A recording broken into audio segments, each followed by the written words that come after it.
Cole Whitaker didn't shake her hand. He didn't tip his hat.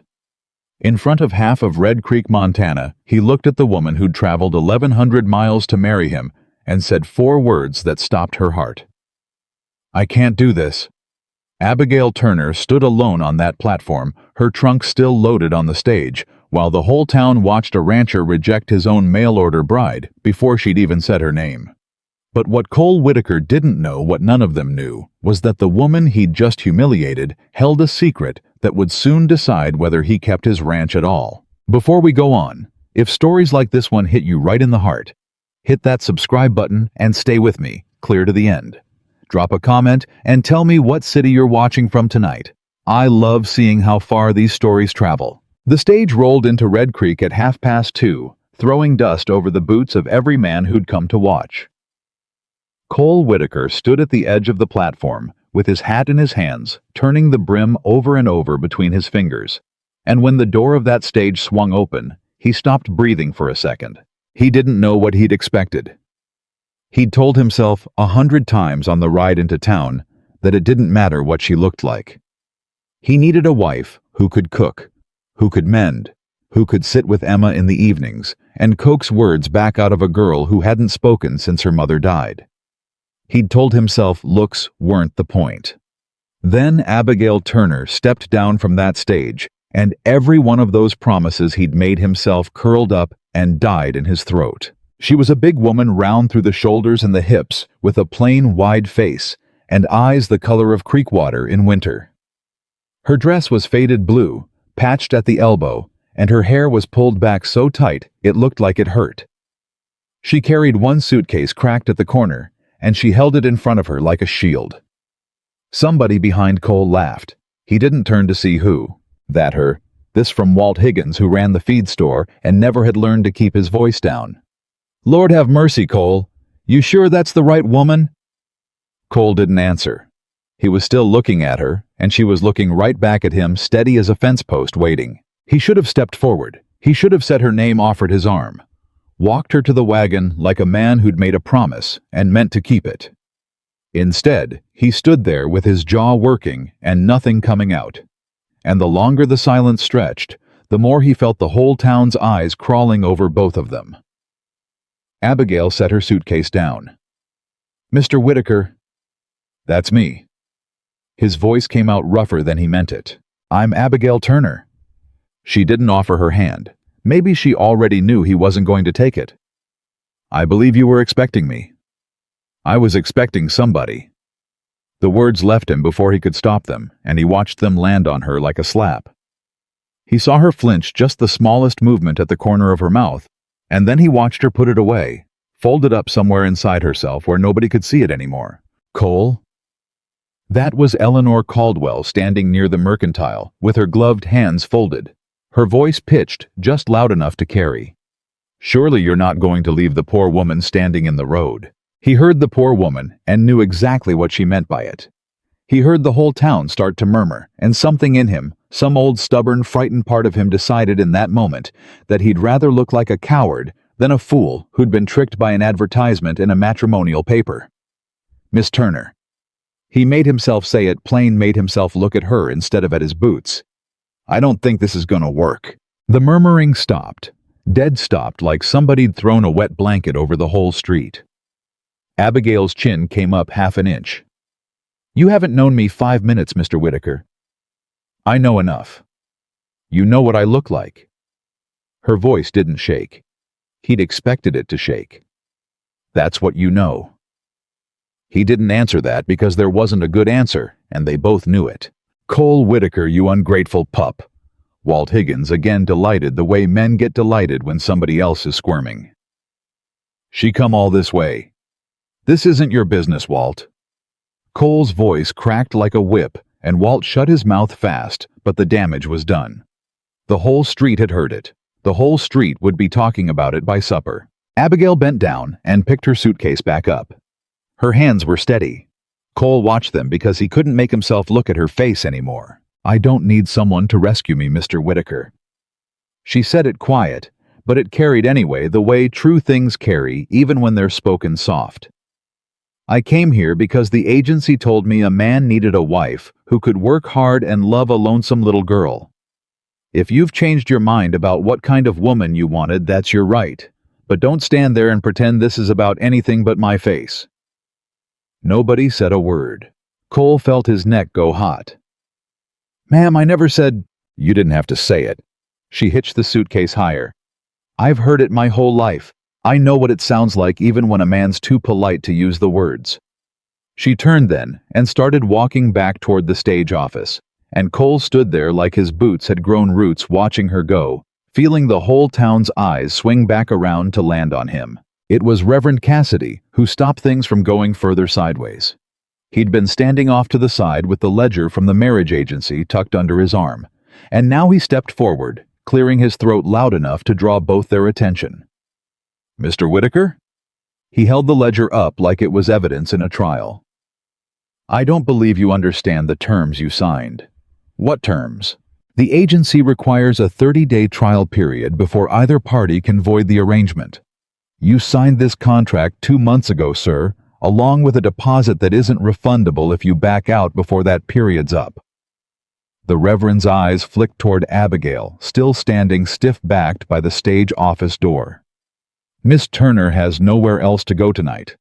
Her return fare isn't due to be arranged for another month per the agency's schedule. I'd say, whatever your feelings on the matter, you've got an obligation to see this woman housed and fed for the time being, same as if you'd married her proper." Cole felt the trap close around him slow and certain, like a hand tightening on the back of his neck. "Reverend, I think you signed a contract, son, and I think a man's word ought to mean something even when he's had a shock." Reverend Cassidy's voice was gentle, but there wasn't any give in it. 30 days. That's all I'm asking you to honor. After that, if you still feel the same, the agency will arrange her passage home, and no one will think less of you for trying." Cole looked over at Abigail. She hadn't moved.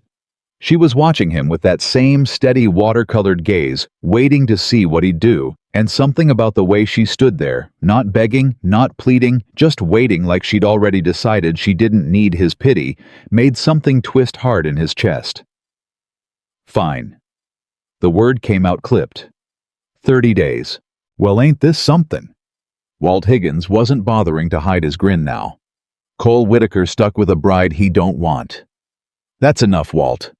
Cole grabbed Abigail's suitcase before she could stop him, ignoring the way her hand twitched like she meant to hold on to it. "Wagons this way." She followed him without a word.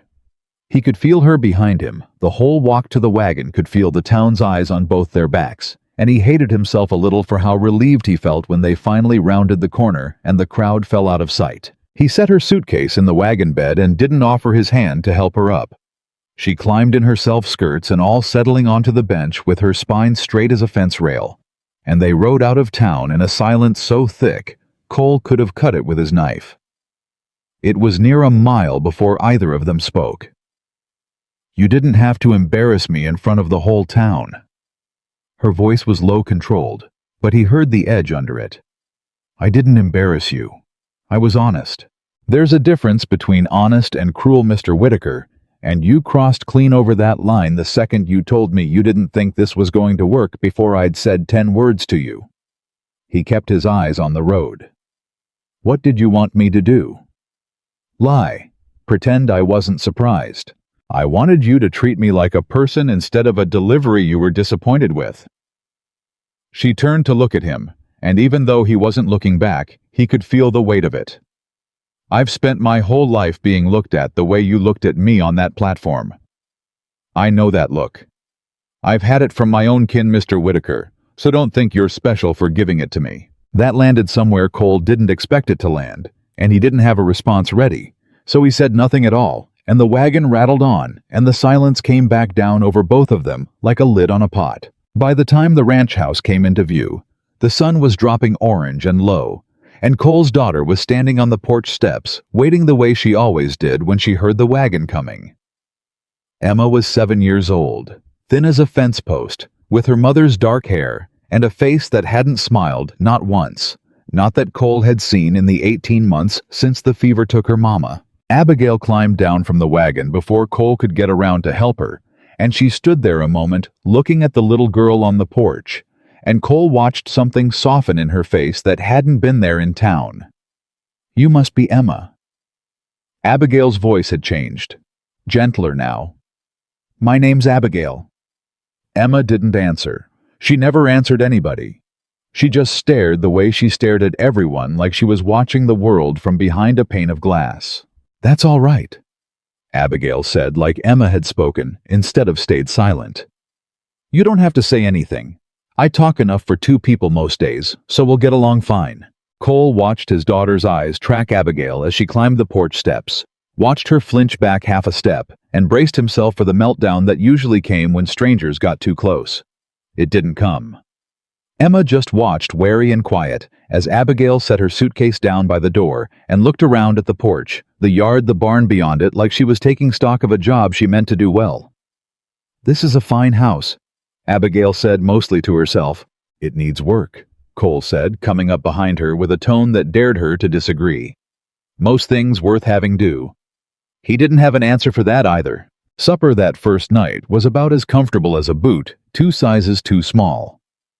Cole's foreman, Sam Delgado, had ridden in from the west pasture to eat with them, like he did most nights since Cole's wife passed, and he sat there working his way through a plate of beans and cornbread that Abigail had put together out of what she found in the pantry, glancing between Cole and Abigail like a man watching a storm build on the horizon. "You didn't have to cook," Cole said, not quite looking at her. "I wasn't going to sit here and let you serve me nothing while I figure out what I'm doing here for the next 30 days. Abigail set a plate down in front of Emma, who looked at it, looked at Abigail, and picked up her fork without a word. "Might as well earn my keep." "You don't owe me anything." "No," Abigail agreed. "But I don't take charity either, Mr. Whitaker, and I'd rather you understood that about me right off since we're stuck with each other a month." Sam made a sound that might have been a laugh, quickly turned into a cough when Cole shot him a look. "This is good cornbread," Sam offered into the silence. "Real good." "Thank you, Mr. Delgado. Sam Delgado. I run things around here when Cole's not busy scowling at everybody." "Sam." Cole's voice carried a warning. "Just making conversation, boss." Sam winked at Abigail, who allowed herself the ghost of a smile, the first Cole had seen from her since she stepped off that stage, and something about it needled at him in a way he didn't have a name for. They ate in relative quiet after that. Emma cleaned her plate, which Cole noted with the particular attention of a father who'd been watching his daughter push food around untouched for over a year. When the meal was done, Abigail rose to clear the table, and Emma, without being asked, without a word from anyone, got up and started stacking the plates beside her. Cole watched his daughter work alongside a stranger with something like disbelief written plain across his face. "She doesn't usually," he said quietly, half to himself. Sam heard him anyway. "Might be she's been waiting for somebody to ask her without asking." Cole didn't know what to make of that, so he said nothing and went out to check the horses before the light gave out entirely, because it was easier than sitting in that kitchen watching his daughter warm up to a woman he'd stood on a platform and rejected in front of the whole town not 4 hours earlier. That night, lying awake in the dark, he heard Abigail's footsteps on the stairs, heard her moving around in the small room off the kitchen that used to belong to the hired girl before they'd let her go for lack of funds. He heard her stop outside Emma's door. He heard very faintly a voice, hers low, and even though he couldn't make out the words. He got up. He told himself it was to check on Emma the way he always did, but he knew that was only half the truth. Through the crack of the door, he saw Abigail sitting on the edge of Emma's bed, not touching her, just sitting there, while Emma lay curled on her side, eyes open, watching her the way she watched everything, cautious, unreadable. "I'm not going to make you talk," Abigail was saying, soft as anything. "I know grown-ups always want you to talk. I won't. But I'll tell you something if you want to hear it. When I was about your age, I lost somebody too. My mama used to sing this one song to get me to sleep, and after she passed, I couldn't stand to hear anybody else sing it. Not for years. So if you don't ever want to talk to me, that's just fine. I'll sit here anyway. I don't mind quiet." Emma didn't answer, But she didn't turn away either, and after a while her eyes drifted shut, and Abigail sat there another few minutes before she rose quiet as she'd come and pulled the door most of the way closed behind her. She nearly ran straight into Cole in the hallway. Both of them froze. Neither one seemed to know what to say. "She's asleep," Abigail said finally. "I heard." Cole cleared his throat. "You didn't have to do that. I keep hearing that from you, Mr. Whitaker, that I don't have to do things." She studied him in the dim light, arms crossed loose over her middle. "Where I come from, you do things because they need doing, not because somebody's keeping score of what you owe and don't owe." "That's not what I meant." "I know what you meant." Her voice had an edge in it again, tired now, instead of sharp. "You meant you don't expect much from me. That's all right. I don't expect much from you either after today." She moved past him toward the stairs before he could find a response, and he stood there in the dark hallway, a long while after she'd gone, turning her words over, not liking how much they'd cost him. The days that followed took on a shape neither of them had planned for. Abigail rose before the sun, same as she had the first morning, and by the time Cole came down to the kitchen, there was coffee made, and biscuits in the oven, and a list written in careful looping handwriting of everything in the pantry that needed replacing before winter set in. She didn't ask permission to reorganize the kitchen. She didn't ask permission to mend the tear in Emma's good dress, or to teach the girl how to work a needle alongside her in the evenings, or to walk the fence line with Sam one afternoon and point out 3 places where the wire had gone slack. Places Cole hadn't noticed himself in weeks of riding right past them. He noticed all of it. He didn't say much about it, but he noticed. Word got around town fast, the way it always did in Red Creek. By the second week, Cole couldn't ride into town for supplies without somebody bringing it up. "Heard your bride's still out at the ranch," Walt Higgins said, weighing out flour behind the counter of the feed store with a grin he didn't bother hiding. "Thought you sent her back." "Contract's 30 days, Cole said flatly. "I'm honoring it." "Uh-huh." Walt didn't believe him and didn't pretend to. "Heard she's got your girl talking again, too. That true?" Cole's jaw tightened. It wasn't quite true. Emma still hadn't spoken a word that he'd heard, but she'd started humming quiet under her breath while she helped Abigail in the kitchen, and just once, he'd caught her mouthing along to something Abigail was saying, like the words were trying to come back to her and hadn't quite found their way out yet. "None of your business, Walt." "Everything's my business in this town, Cole, you know that." Walt handed over the flour sack, still grinning. "Eleanor Caldwell's been asking after her too, and not out of kindness if you catch my meaning." Cole caught his meaning fine. He'd caught it 3 days later when he rode into town with Abigail beside him, for the first time, a trip for supplies that couldn't wait, nothing more. Nothing, he'd admit, to being anything more, and Eleanor Caldwell just happened to be standing outside the mercantile with 2 of her lady friends, waiting like a spider that had already spun its web. "Miss Turner." Eleanor's smile was thin as paper. "Or is it Mrs. Whitaker now? I confess I've lost track of the arrangement." "Miss Turner will do just fine, Mrs. Caldwell." Abigail's voice was even pleasant, even though Cole saw the way her hands tightened at her sides. How generous of Cole to let you stay on given the circumstances. Eleanor's eyes traveled over Abigail's dress, her hair, her face with the particular cruelty of a woman who'd never once in her life had to wonder if she was wanted. "I did wonder when I heard. A man doesn't usually change his mind about a thing like that unless there's some other reason to keep a woman around. Someone to mind the child, perhaps, while he looks elsewhere for a proper wife." The words hit their mark. Cole saw it in the flicker across Abigail's face before she smoothed it away, and something hot and unfamiliar rose up in his chest. Anger, he realized on her behalf, which surprised him almost as much as the anger itself. "That's enough, Eleanor." His voice came out harder than he intended. Eleanor's eyebrows rose, delighted at having drawn blood. "I only meant to be neighborly, Cole.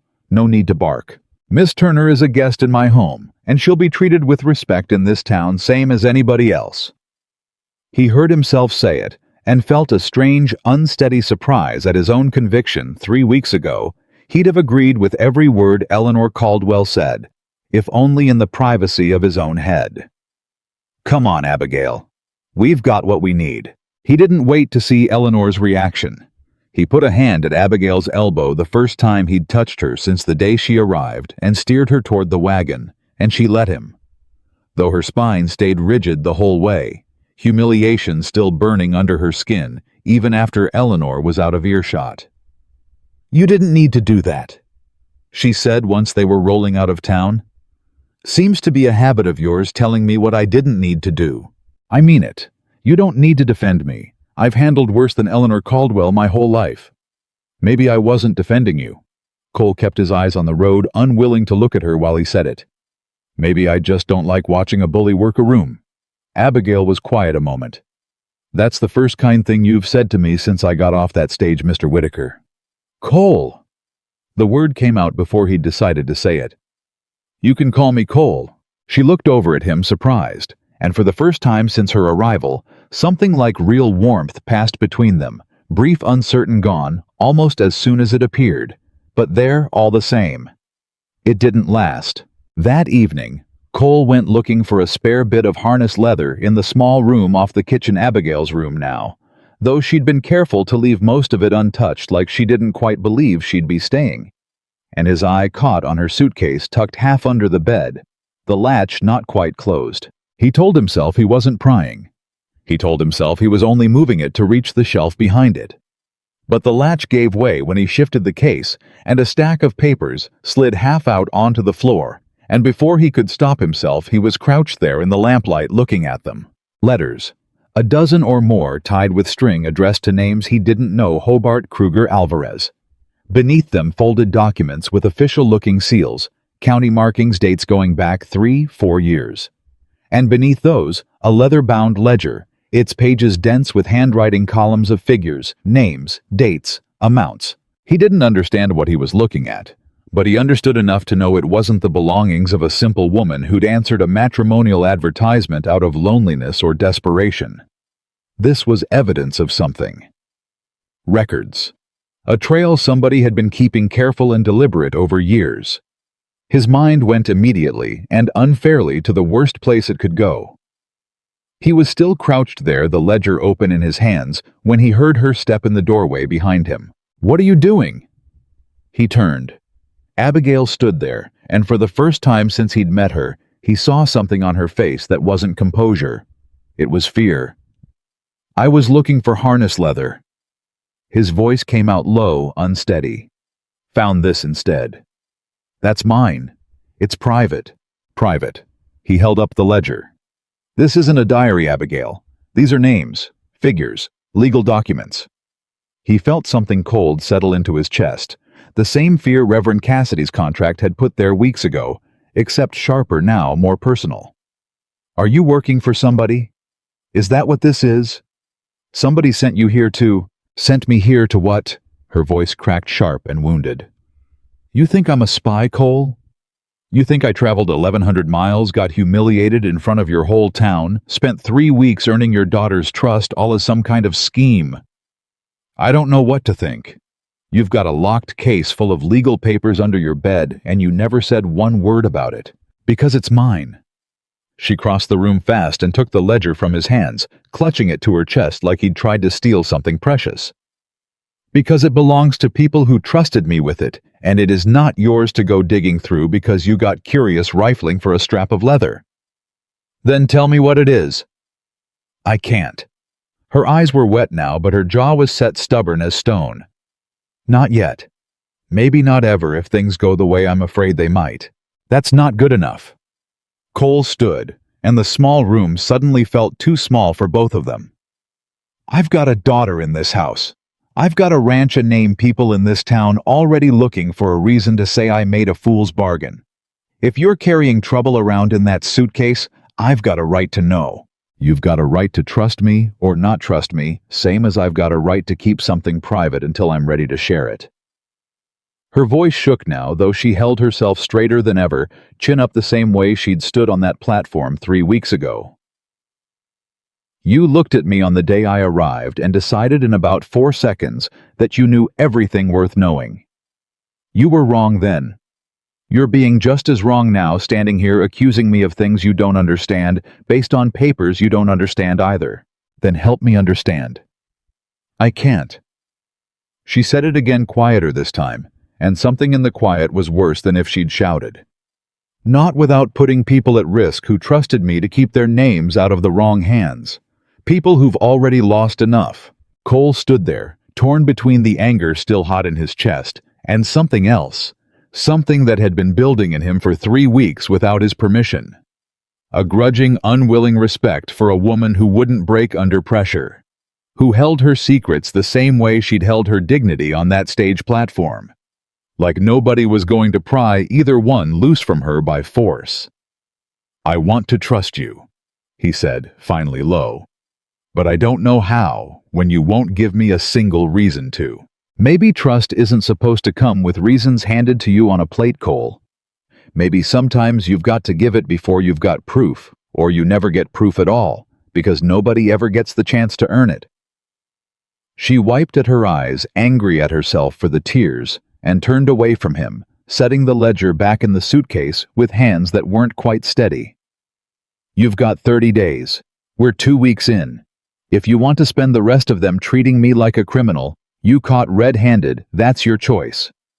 But I didn't come here to be interrogated in my own room by a man who couldn't even shake my hand the day I arrived. She didn't ask him to leave. She didn't have to. Cole let himself out of the small room and stood in the dark kitchen. A long while, the lamp still burning behind her closed door. His own heart pounding out a rhythm he didn't have a name for. Not quite anger anymore, not quite suspicion. Something more complicated and a good deal harder to shake. Upstairs, Emma's door creaked open, and Cole looked up to see his daughter standing in her nightgown at the top of the stairs, watching him with those same wary, watchful eyes she gave everyone. Go back to bed, Emma girl, he said quietly. She didn't move. She looked toward Abigail's closed door, then back at her father, and for one moment Cole thought he could have sworn he saw her lips shape a word soundless, barely more than breath. Don't! Then she turned and slipped back into her room, and the door clicked shut, and Cole Whitaker stood alone in the dark hallway of his own house, more unsettled than he'd been since the day the doctor told him his wife wasn't going to make it through the fever, wondering what exactly he'd brought into his home, and wondering with a dread that surprised him by how much it ached, whether he'd already ruined the one good thing that had walked back into his and Emma's life in 18 long months of silence. Cole didn't sleep. He lay in the dark listening to the house settle, listening for any sound from the small room off the kitchen, and somewhere past midnight, he gave up pretending rest was coming and went down to the kitchen instead, where he found the lamp still burning low under Abigail's door and no sound at all behind it. By the time the sun came up, he had a headache pounding behind his eyes and a knot in his stomach that hadn't loosened since Emma's silent word on the stairs. He came down to find Abigail already at the stove, biscuits in the oven. Coffee poured, moving through her morning, same as every morning, like nothing had happened between them the night before. That steadiness unsettled him more than tears would have. Morning, he said, testing the water. Morning? She didn't look up from the skillet. Emma came down a few minutes later, climbed into her chair, and ate her eggs without a word, without looking at either of them, and Cole watched his daughter with a fresh kind of worry. Now wondering what exactly she'd meant last night, wondering if a 7-year-old girl could sense trouble the way dogs sensed weather. Sam Delgado came in through the back door, mid-breakfast hat already off, and one look at the table told him plenty. Somebody die? He asked, dropping into his usual chair. No, Cole said. Could have fooled me. Feels like a funeral in here. Sam reached for the biscuits, glancing between Cole's set jaw and Abigail's carefully blank face. Y'all have words. Eat your breakfast, Sam. That's a yes. Sam buttered his biscuit like a man settling in for entertainment. Whatever it was, boss, you got that look on your face like you did something you already regret. Cole didn't answer that because Sam wasn't wrong, and he hated that Sam wasn't wrong. Abigail set a plate down harder than necessary in front of him and went back to the stove without a word, and Cole ate in silence, feeling Emma's eyes flick between the two of them, feeling the whole kitchen strung tight as barbed wire. After breakfast, Sam caught Cole out by the barn, saddling up for the ride to check the herd. You want to tell me what happened, or you want me guessing all day? Sam kept his voice low, out of earshot of the house. Found something of hers. Papers. Legal-looking documents, names, figures. Wouldn't tell me what it was. Sam's eyebrows went up. Papers about what?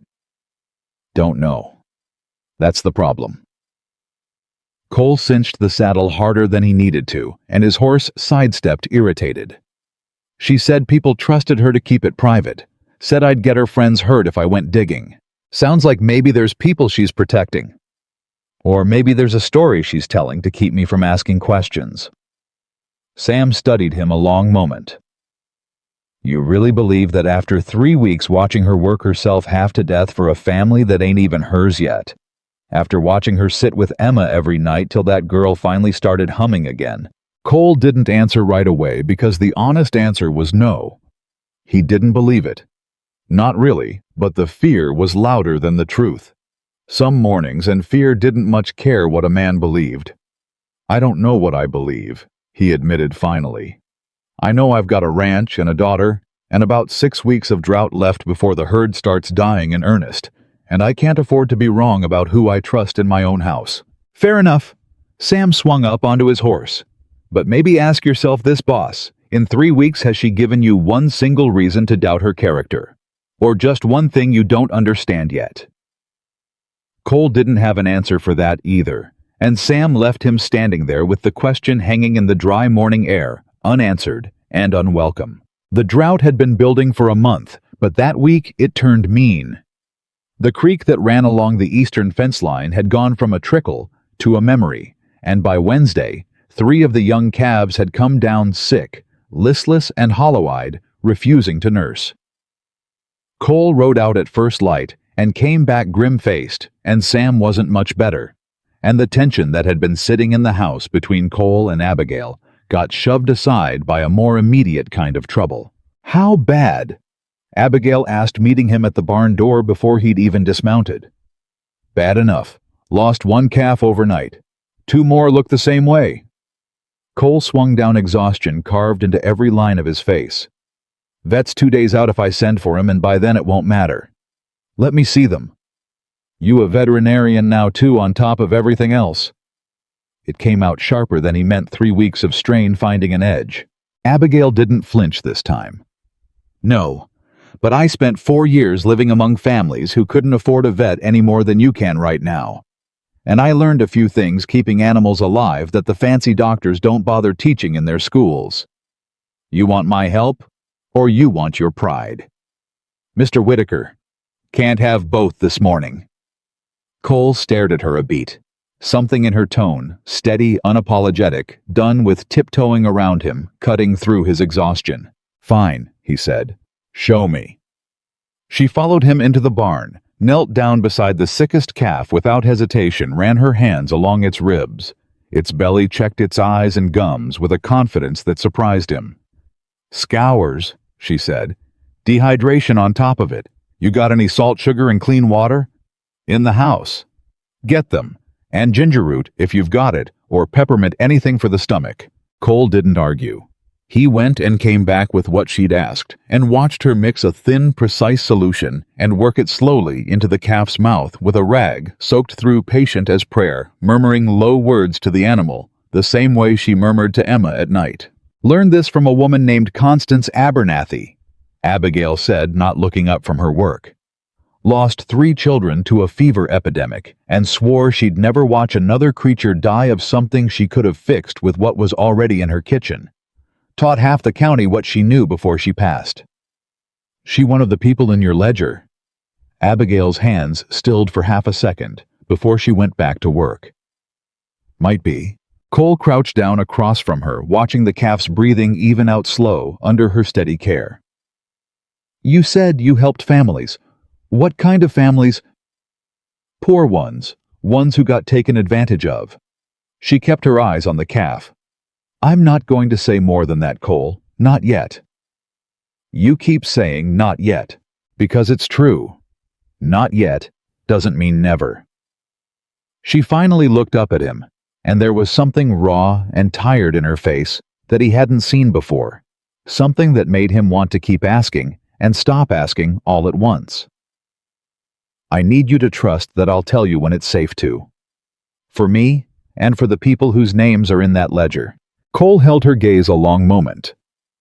That's asking a lot from a man who watched you rejected on a train platform 3 weeks ago, and still doesn't rightly know if he made the worst mistake of his life or not. Something flickered across her face. Hurt, maybe, or something close to it, but she didn't argue. She just nodded once and turned back to the calf, and the conversation closed itself the way a door closes when nobody wants to be the one who slams it. By that evening, 2 of the 3 calves were up on their feet, wobbly but alive, and the third followed by Morning. Sam took one look at the recovered animals and let out a low whistle.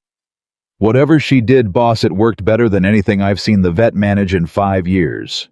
Cole didn't say anything. He was watching Abigail from across the yard, watching her check the calves one more time before heading in for supper, and the knot of suspicion in his chest had started against his will to loosen just slightly. It didn't stay loose for long. Thursday morning, Cole rode into town to settle accounts at the bank, a chore he dreaded worse than branding season, ever since the note on the ranch had come due for renewal that spring, and the terms had gotten tighter than he liked. Red Creek only had the one bank, and the one bank belonged in practice, if not entirely on paper, to Henry Caldwell. Caldwell's office sat at the back of the bank building, all polished wood and a framed map of the county on the wall behind his desk, red pins marking properties. Cole had a bad feeling represented debts owed rather than land owned outright. Whitaker. Caldwell didn't rise from his chair. Heard you've still got that mail-order bride out at your place. Thought sure you'd have sent her packing by now. Contract's 30 days, Henry. I signed it, I'm honoring it. Admirable. Caldwell's smile didn't reach his eyes. Though I confess I'm surprised. A man in your financial position taking on another mouth to feed when your note's due for review in 6 weeks, and this drought's shaping up to be the worst since '81. Cole's jaw tightened. My cattle are my concern, not yours, long as the payments come in on schedule. They're very much my concern, Cole, given that this bank holds paper on half this county, yours included. Caldwell leaned back, steepling his fingers. I'd hate to see a good man lose good land over bad timing. Drought like this, calves dying, a strange woman under your roof. Nobody in town seems to know a thing about. That's a lot of uncertainty for a man who's already stretched thin. What are you getting at, Henry? Nothing at all, just neighborly concern. Caldwell's eyes flicked to the ledger books stacked on his desk, and something in the gesture, small, almost careless, snagged at the back of Cole's mind, though he couldn't have said why. You let me know if that woman causes you any trouble, or if you find yourself needing more time on that note. I like to keep my ear to the ground where my investments are concerned. Cole left the bank with a bad taste in his mouth he couldn't quite place. And it wasn't until he was halfway home, the wagon jostling over the dry ruts of the road, that the thought finally surfaced. Whole Caldwell had said a strange woman, nobody in town seems to know a thing about. But Caldwell ran the only bank-handled correspondence for half the county, and if Cole recalled right, the matrimonial agency's letters had come through that very bank's mail routing before reaching him, which meant if Caldwell was telling the truth about knowing nothing, he'd gone out of his way to know nothing. And if he was lying, he'd gone out of his way to seem like he didn't. Cole didn't like either possibility. He got home to find Abigail out in the garden with Emma, the 2 of them kneeling in the dry dirt, working at a stubborn row of carrots that had no business surviving this drought, and somehow under Abigail's care were surviving anyway. Emma had dirt on her nose and a look of fierce concentration on her face, and when she glanced up and saw her father watching, she didn't look away the way she usually did. She held his gaze a moment, something almost like a question in it, before going back to her digging. Abigail rose, wiping her hands on her apron. Something happened in town. Talked to Caldwell about the note. And nothing. Same as always.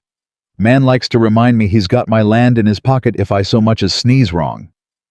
Cole hesitated, watching her face carefully. He asked about you. Something shifted behind Abigail's eyes, quick controlled, but there. What did he ask? Wanted to know who you were. Said nobody in town knew a thing about you. Cole kept his voice even, watching for a reaction. Struck me as strange a banker who handles half the correspondence in this county claiming ignorance about a woman who came through his own mail routing. Abigail's face went carefully still. Caldwell handles the mail. Bank does. Has for years. Cole studied her. That means something to you. For a long moment, Abigail said nothing at all, and Cole watched something war behind her eyes. Fear calculation, and underneath it, something that looked uncomfortably like recognition. Abigail. I need to think, she said finally low. Please, just give me tonight. She turned and went back to the garden before he could push further, kneeling back down beside Emma with hands that weren't quite steady.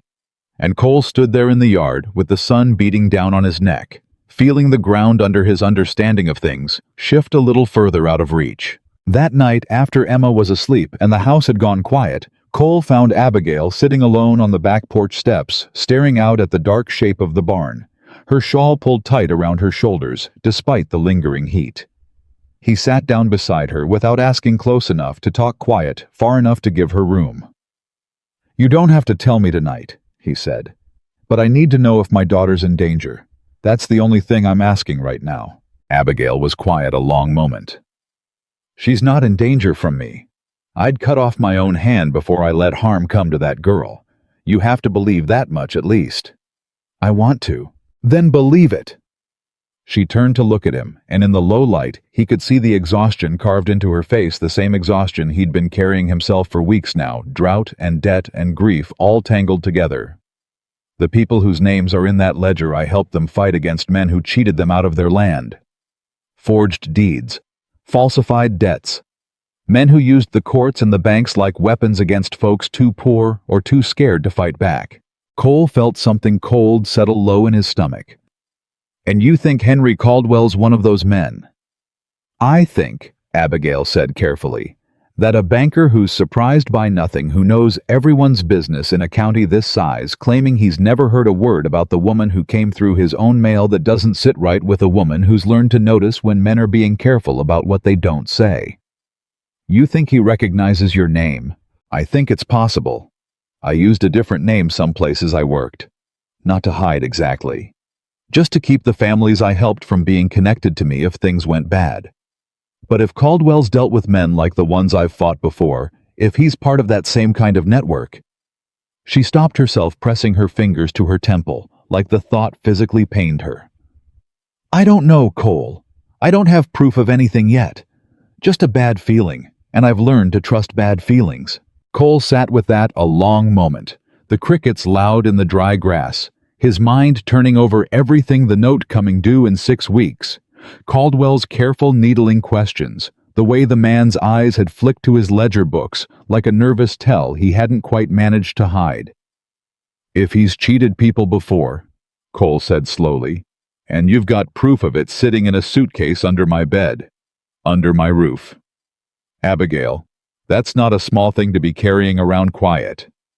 I know. That's the kind of thing that gets people hurt. I know that too. Her voice cracked slightly, the first real crack he'd heard in her composure since the day she stepped off that stage. You think I don't know what it costs carrying evidence like that around? I've watched men burn down barns over less. I've watched families run out of towns in the middle of the night because somebody figured out what they knew. I carry it anyway because somebody has to, because if good people stop keeping records of what bad men do, bad men just keep doing it over and over until there's nobody left brave enough to write anything down. Cole looked at her, really looked past the plain face and the faded dress the whole town had mocked on her first day, past his own wounded pride from that humiliating moment on the platform, and saw for the first time clearly the woman underneath all of it. Tired, frightened, stubborn as bedrock. Carrying a weight most people would have set down years ago, because setting it down was easier and safer, and nobody would have blamed her for it. I misjudged you, he said quietly. That first day. I looked at you, and I let this whole town's cruelty decide what I thought before I ever gave you a chance to show me different. You did, Abigail agreed, no bitterness in it now, just plain truth. But you've spent 3 weeks proving you're willing to see different, even when it scared you. That's more than most men manage. They sat there a while longer, not talking, just present with each other in the dark. And something had shifted between them that neither one named out loud, something that felt dangerously close to trust. The next morning brought Eleanor Caldwell to the ranch unannounced, riding up in a buggy with a basket of preserves she claimed were a neighborly gift. Though Cole knew Eleanor Caldwell had never done a neighborly thing in her life without an angle folded up inside it somewhere. I do hope I'm not intruding. Eleanor's smile was all teeth. I simply felt terrible about our conversation in town, Miss Turner, and wanted to make amends properly. Abigail took the basket with careful politeness. That's kind of you, Mrs. Caldwell. Not at all. Henry always says I speak before I think, bless him. Eleanor's eyes swept the yard, the house cataloging everything with the particular hunger of a woman collecting gossip to spend later. I confess, though, I've been racking my brain since we spoke. Turner. It's such a common name, but something about it kept nagging at me. Cole, coming around the side of the house, stopped short at the tension suddenly crackling in the yard. Is that so? Abigail said very evenly. I believe I recall the name from some correspondence Henry handled a few years back. Some trouble out past the county line, families disputing land claims, a great deal of unpleasantness. Eleanor's smile never wavered, but her eyes had gone sharp watching Abigail's face for a reaction like a cat watching a mouse hole. There was a woman's name attached to some of those disputes. I couldn't say for certain it was you, of course, but it does seem an awful coincidence, doesn't it? A woman with no family, no history, anyone in town can vouch for showing up right as Henry's bank is finalizing several rather delicate transactions. The silence that followed was thick enough to choke on. I don't know what you're implying, Mrs. Caldwell, Abigail said, her voice steady, despite the color that had drained from her face. But I'd be careful throwing around accusations you can't back up with anything but a nagging feeling. Oh, I'm not accusing anyone of anything, dear, simply making conversation. Eleanor's gaze slid over to Cole.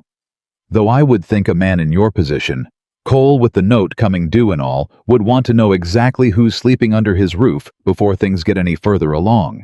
Wouldn't want any unpleasant surprises. She left shortly after buggy wheels kicking up dust down the drive, and Cole stood there with Abigail in the ringing silence, left behind the preserves basket, sitting forgotten on the porch rail. She knows something, Abigail said quietly. Or Henry does, and he sent her to rattle me. Did it work? Yes. Abigail's hands were trembling now, the composure she'd held onto through weeks of insults finally starting to fray. If Caldwell knows who I am, really knows not just suspects, then he knows what I've got in that ledger. And a man like that doesn't wait around to see what happens next. He acts. He buries the evidence, or he buries the person carrying it. Nobody's burying anybody. Cole's voice came out fiercer than he expected, something protective rising up hot and immediate.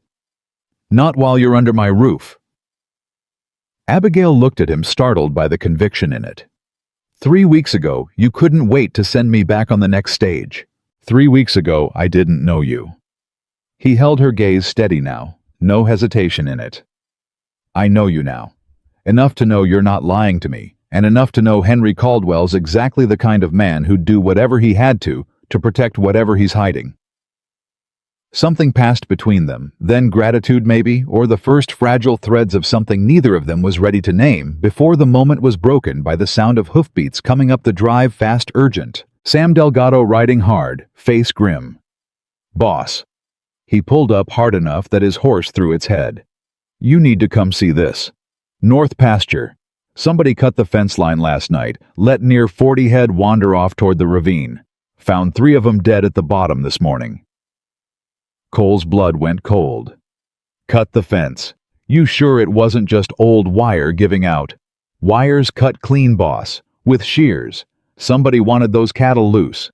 The two men's eyes met, and Cole didn't need to say Henry Caldwell's name out loud for both of them to be thinking it. They rode out together, leaving Abigail behind with strict instructions to keep Emma close to the house, and what they found at the north pasture confirmed Sam's report, and then some. The fence sheared through in 3 places, deliberate professional work, not the ragged tear of weathered wire. Cole crouched by the cut ends, running his thumb along the clean edge, feeling something hard and cold settle into his chest. "This isn't drought trouble," he said. "This is a message. Message saying what? Saying somebody wants me distracted or scared or broke enough that I've got no choice but to take whatever terms Caldwell offers on that note." Cole stood looking out over the scattered herd, the dead cattle at the bottom of the ravine, weeks of careful work undone in a single night by somebody with wire cutters and bad intentions. "Get the boys rounding up what's left. I want 2 men riding fence line every night from here on armed." "You thinking Caldwell did this himself?" "I'm thinking Caldwell doesn't get his own hands dirty. Man like that hires it done." Cole swung back up onto his horse jaw set hard. "But I'd bet my ranch he knows exactly who did and exactly why." They spent the rest of the day rounding up scattered cattle patching fence with what materials they had, and by the time Cole rode back to the house that evening, exhausted and filthy and furious, in a way that had nothing left in it of the cold, suspicious man who'd stood on that stage platform 3 weeks ago. He found Abigail waiting on the porch, worry etched deep in her face. "Sam sent a boy ahead to tell me what happened," she said before he'd even dismounted. "Is it as bad as he said?" "Bad enough." Cole climbed down, weariness settling into every joint. "Lost 3 head over the ravine. Rest are scattered halfway to the county line." "This is my fault," Abigail's voice cracked.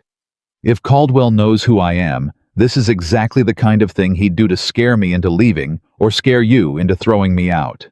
Or it's exactly the kind of thing that tells me we're onto something real." Cole met her eyes steady, despite the exhaustion dragging at him. "Men like Caldwell don't waste effort scaring off nobody, Abigail. He's scared of something in that ledger. That tells me it's worth more than I gave it credit for." Abigail stared at him, something breaking open in her expression. Relief, disbelief, gratitude, all tangled together. "3 weeks ago you thought I was some kind of criminal. 3 weeks ago I was a fool who let a whole town's cruelty do my thinking for me." Cole's voice roughened. "I'm done being that man, Abigail. Whatever's in that ledger, whatever fight you're not carrying it alone anymore. Not under my roof." The words hung between them heavier than either of them expected, and for a moment, neither one moved the porch steps and the dying evening light, and 3 weeks of hard-won trust, all pressing in close. Then Emma's voice broke the silence, small, rusty from disuse, barely more than a whisper, but unmistakably real. "Papa?"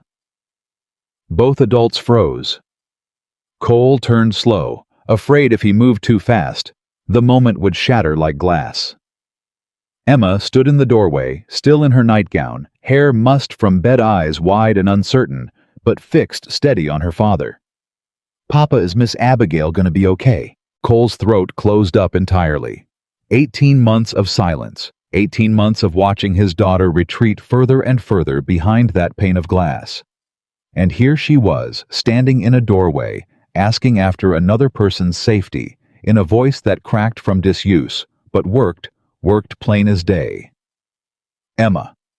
He managed finally crossing to her in 2 strides, crouching down to her level. "Say that again, baby girl." Emma's chin trembled.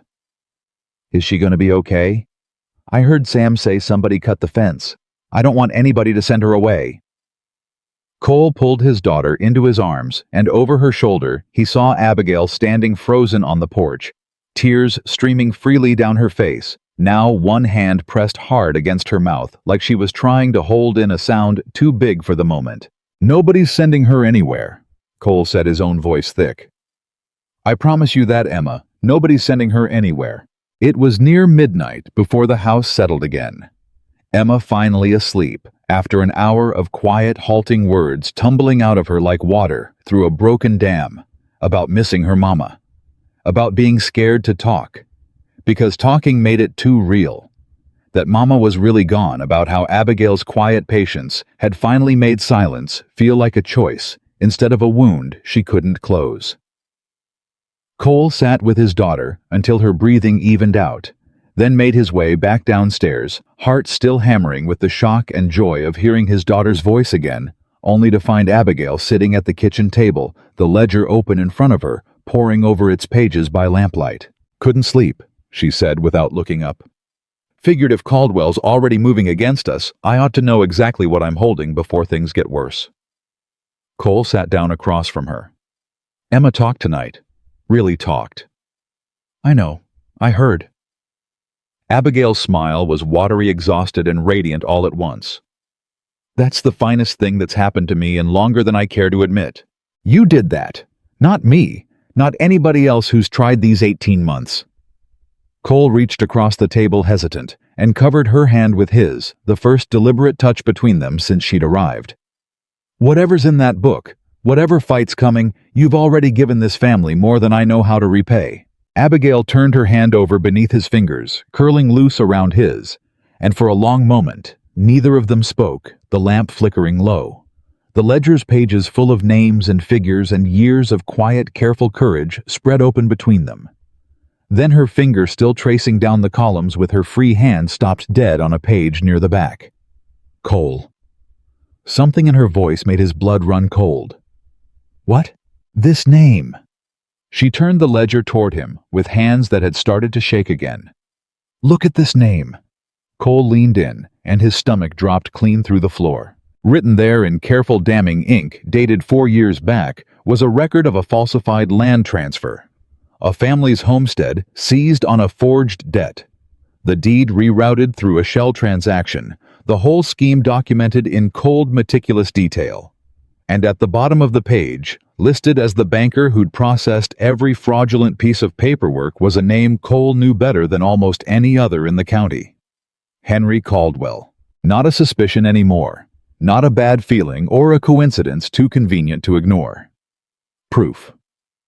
Cole sat back slow, the weight of it settling over him like a physical thing. 30 days and 3 weeks of doubt and fear and grudging trust collapsing suddenly into a single terrible clarity. "He's been doing this for years," Abigail said quietly, her voice steady now despite the fear underneath it. "And if he's figured out I'm the one holding evidence of it, then he's not just going to cut a fence line next time." Cole finished the thought. She couldn't quite say out loud, his jaw set hard as granite, every protective instinct in him rising up fierce and immediate. "He's going to come after this ranch, after you, after my daughter, if that's what it takes to bury what's in that book." Outside somewhere out past the barn, a dog started barking, sharp, urgent, the kind of bark that meant something was moving in the dark that had no business moving there, and both of them went still, at the same instant the lamp flickering between them.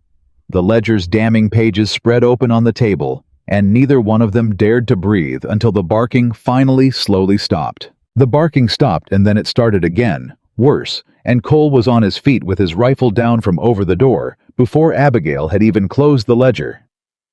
"Stay with Emma," he said, already moving. "Cole, stay with her. Bolt the door behind me." He didn't wait for her answer. He was out into the dark yard with his heart slamming against his ribs, the dog still going wild somewhere near the barn, and he could see faint in the starlight, a shape moving low along the fence line where no shape had business being at this hour. "Who's there?" Cole's voice cracked across the yard like a shot. "I'm armed, and I ain't asking twice." The shape broke and ran. Cole fired once into the air, not at the man, just to put the fear of God into him, and watched the figure vault the fence and disappear into the scrub, toward the road, moving fast, moving like a man who knew exactly where he was going and exactly why he shouldn't be caught doing it. Sam came pounding up from the bunkhouse, half-dressed, rifle in hand. "Boss, what happened?" "Somebody was in the yard, ran off toward the road when I fired." Cole's breath came hard, adrenaline still hammering through him. "Check the barn. Check everything."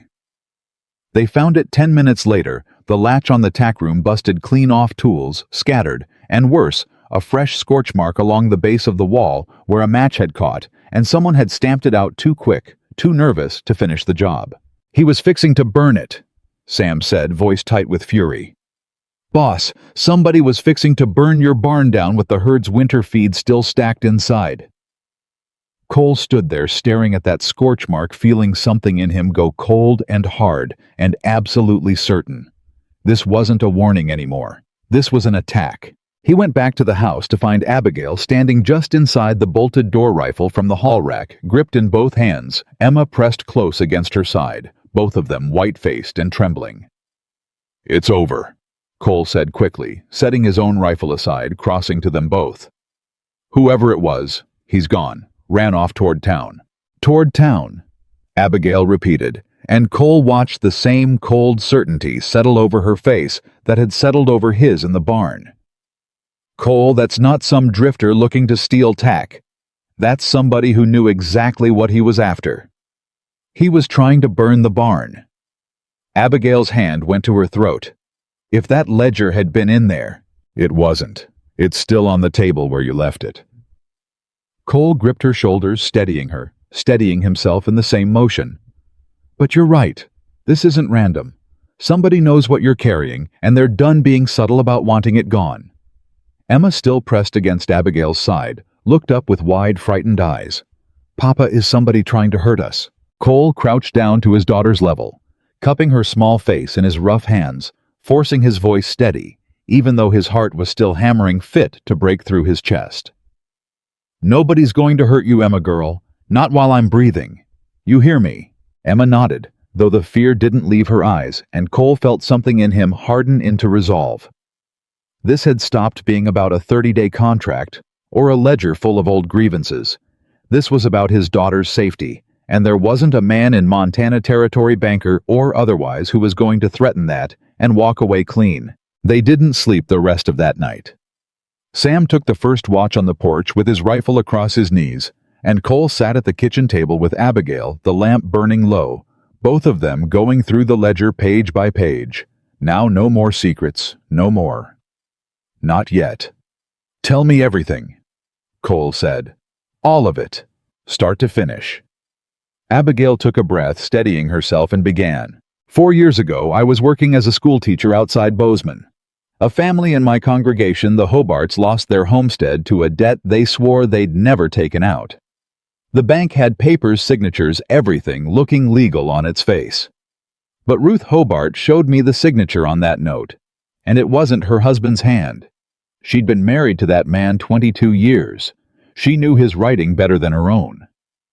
So you started looking into it. I started asking questions nobody wanted asked. Found 2 more families in the same county with the same story, forged signatures, sudden debts nobody remembered taking on land seized right when it was worth the most right before a rail spur went through and doubled property values overnight. Abigail's voice had gone hard, controlled the voice of a woman who'd told this story enough times to keep the rage in it from taking over. I started keeping records, copying documents when families let me, writing down dates, names, whatever I could gather. Took me the better part of 3 years to build what's in that ledger. And Caldwell's name is in there. Caldwell's name is all over it, Cole. Not just processing paperwork, structuring the whole scheme. Every fraudulent transaction roots back through banks he had interest in, going back before he even moved to Red Creek. This isn't a man who cheated one family in a moment of greed. This is a pattern. Years of it, moving from county to county, always staying one step ahead of anybody organized enough to catch him at it. Cole sat back, the picture forming whole and ugly in his mind. That's why he moved to Red Creek. New territory. Nobody here knows his history. That's my guess, yes. And you followed him here. Abigail met his eyes steady, despite the exhaustion carved deep into her face.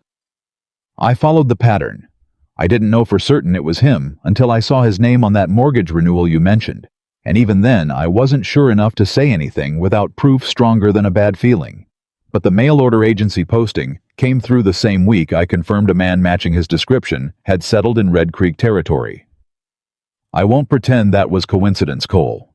I answered that advertisement because I needed a way into this county that didn't announce who I was or why I'd come. The confession hung in the air between them, and Cole felt something complicated twist in his chest. Not quite betrayal, because she'd never lied to him outright. But the sting of realizing the woman he'd started to trust, started to feel something more than trust, for had walked into his life carrying a purpose she'd kept hidden from him entirely. "You used me," he said quietly. "Used my ranch, my name, to get close enough to build your case." "I did." She didn't flinch from it, didn't soften it with excuses. "I won't lie to you and say otherwise. I needed a way into this county, and the agency posting was it. But Cole—" Her voice cracked the first real break in her composure all night. "I didn't expect to find a home here. I didn't expect a little girl who needed somebody to sit with her in the dark. I didn't expect to care about what happened to your ranch, your daughter, you. That part wasn't part of any plan. That part just happened somewhere in these 3 weeks, and if you want to be angry with me for how I got here, I understand it. But don't you dare think everything since has been calculated. I've given you the truth every single day since I arrived, except for the one thing I was too frightened to say out loud." Cole studied her a long moment, weighing the hurt against the truth of everything he'd watched her do these 3 weeks. The calves saved the fence lines, walked the nights spent coaxing his silent daughter back into speech. None of it explainable by any scheme. All of it simply who she was. "I believe you," he said finally low. Relief broke across her face, raw and immediate. "You do." "I do. Doesn't mean it doesn't sting some finding out the woman I've started to care for came here chasing a criminal instead of a husband. But I've watched you 3 weeks, Abigail. Nobody fakes what you've given this family. Nobody fakes the way Emma looks at you now." His hand found hers across the table again. "We're in this together now. Whatever comes next." Whatever came next arrived faster than either of them expected. 2 days later, a rider came up the drive at a hard gallop. A boy from town, no more than 14, breathless and wide-eyed. "Mr. Whitaker, sheriff sent me. Says you need to come to town right quick. Says it's about your bride." Cole's stomach dropped. "What about her?" "Don't rightly know, sir. Just said it's urgent, and to bring her along too if she'll come." Cole and Abigail rode into town together, Sam trailing close behind with his rifle slung across his saddle, none of them willing to travel unarmed after 2 nights of fence cuts and barn fires and shapes running through the dark. They found Sheriff Daniel Boone Grady waiting outside his office. An unfamiliar man in a dark suit standing beside him, official-looking papers in hand. "Whitaker." Sheriff Grady's face was grim. "This here's Marshal Thomas Reeves. Federal marshal out of the territorial office. Says he's been tracking a fraud case for the better part of 2 years, and it's led him straight to Red Creek." Marshal Reeves stepped forward, tipping his hat to Abigail, with a look of dawning recognition.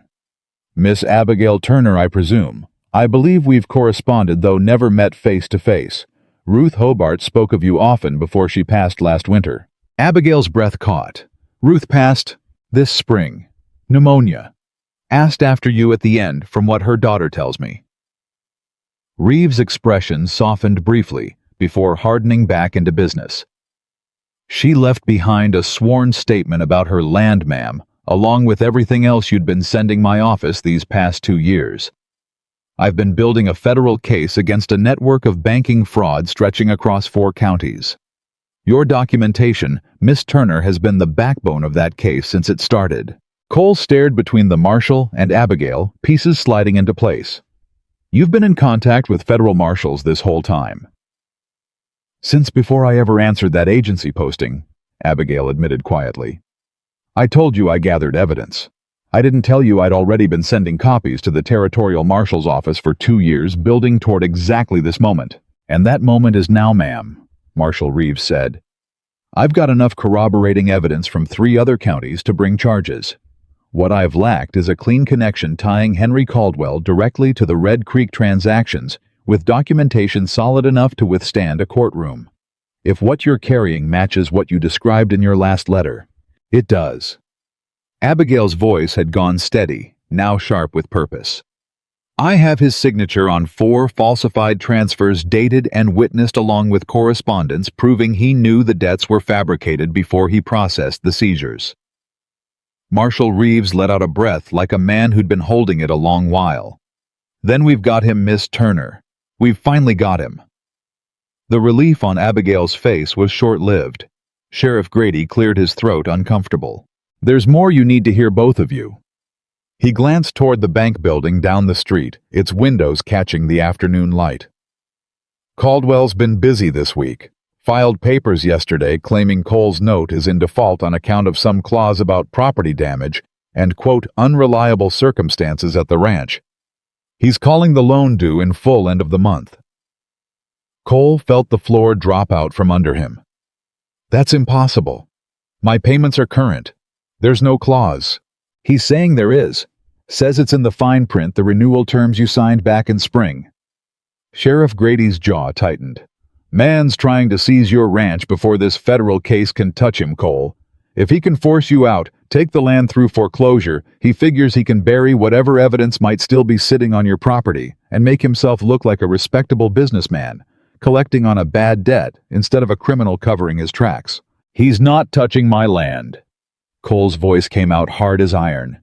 "Not while I'm breathing. I'd advise against confronting him alone, son." Sheriff Grady held up a hand. "Marshal Reeves needs time to build the arrest properly. Make sure the charges stick. Make sure Caldwell doesn't have time to destroy records or flee before we're ready to move. That means playing this careful the next few days, not storming into that bank with a shotgun." "Careful," Cole repeated, bitter. "While he burns my barn and cuts my fences and now tries to steal my land out from under my daughter. I know it's a hard thing to ask." Marshal Reeves's voice carried genuine sympathy. "But if we move too soon without every piece of evidence locked down tight, a man with Caldwell's resources will find a way to wriggle free. Hire the best lawyer in the territory. Claim it's all misunderstanding and coincidence. We do this right. Mr. Whitaker, he doesn't just lose your ranch note. He loses everything. Prison restitution to every family he's cheated. That's worth a few more days of careful." Cole looked at Abigail, saw the same fierce, controlled fury in her eyes that was burning in his own chest, and understood reluctantly that Reeves was right. This had to be done properly, or Caldwell would slip through whatever net they tried to throw over him. "How many days?" Cole said finally. "Give me until the harvest gathering. 5 days." Reeves glanced toward the town square where banners were already going up for Red Creek's annual celebration. "Whole county turns out for that, Caldwell included, if I know the man's taste for public standing. I can have federal deputies in position warrants signed, everything ready to move the moment I've got what I need from Miss Turner's ledger properly entered as evidence." 5 days, Cole repeated. "And meanwhile, he tries to burn us out or steal my land from under me." "I'll have the sheriff post extra watch on your property," Reeves said. "And I'd advise keeping that ledger somewhere secure away from the ranch itself until we're ready to move." They rode home in tense silence, the weight of 5 days stretching out ahead of them like a held breath. That night, Cole and Sam dug a shallow cache beneath the floorboards of the tack room, wrapping the ledger and its documents in oilcloth, hiding it somewhere Caldwell's men would never think to look, somewhere even a burned barn couldn't touch. The next 4 days passed in a state of grinding tension. Sam and 2 hired hands kept armed watch through every night, and Cole barely slept, jumping at every sound, watching the road for riders who never quite showed themselves, but whose presence he could feel anyway, like a storm building just past the horizon. Emma, for her part, kept talking hesitant, halting words that grew steadier by the day. Questions about the calves, about her mother, about whether Abigail might stay, even after the 30 days were up. Cole answered what he could and dodged what he couldn't, unwilling to make promises about a future that felt as uncertain as everything else in his life just then. On the 3rd night, Abigail found Cole out by the barn, staring at the fresh-mended fence line tension carved deep into every line of his body. "You should be sleeping," she said, coming to stand beside him. "Can't. Keep thinking about what happens if this goes wrong. If Caldwell finds a way to slip loose or finds that ledger before Reeves can move." "It won't go wrong." Abigail's voice was steadier than he felt. "We've waited too long, worked too hard for it to fall apart now. You don't know that." "No," she admitted. "But I know this. Whatever happens at that gathering, I'm not facing it alone anymore, and neither are you. That's more than I had 4 years ago chasing this fight by myself with nothing but a suitcase and a stack of letters nobody believed. She turned to face him, fully moonlight catching the steady resolve in her eyes. Whatever Caldwell throws at us, we face it together. Cole looked at her a long moment, something settling in his chest that felt for the first time in 18 months less like grief and more like hope. Together, he agreed low and reached for her hand, and this time neither one of them pulled away. The morning of the harvest gathering dawned clear and hot. The whole town of Red Creek turning out in its Sunday best, despite the drought, despite the hardship, because folks needed something to celebrate, even in the leanest years, maybe especially then. Wagons lined the square tables, groaned under what food the community could spare, and a fiddler struck up a tune near the bandstand while children chased each other between the legs of adults too busy gossiping to mind them. Cole rode in with Abigail beside him and Emma between them. Sam and two armed hands, trailing at a discreet distance, all of them alert despite the festive noise around them. Cole scanned the crowd and found what he was looking for soon enough. Henry Caldwell, resplendent in a fine gray suit, holding court near the center of the square, with Eleanor at his side, greeting neighbors with the easy confidence of a man who believed himself untouchable. "There he is," Cole murmured to Abigail, "playing the respectable rancher banker for the whole county." "Not for much longer," Abigail said, and Cole heard the steel underneath her calm. They didn't have to wait long. Caldwell spotted them across the square, and something calculating flickered across his face before he arranged it back into pleasant neutrality, making his way over with Eleanor trailing behind. "Whitaker, Miss Turner." Caldwell's smile didn't reach his eyes. "Fine turnout this year, isn't it, despite everything?" "Henry." Cole kept his voice even though every muscle in his body had gone tight as wire. "Heard you filed papers on my note. Merely protecting the bank's interests, Cole. Nothing personal." Caldwell's gaze flicked briefly to Abigail, something sharp and assessing in it. "Though I do wonder if perhaps your recent troubles the fence the fire mightn't be connected to whatever your Miss Turner's been keeping so carefully private since she arrived." The crowd nearby had started to notice the tension, conversations dying down, heads turning.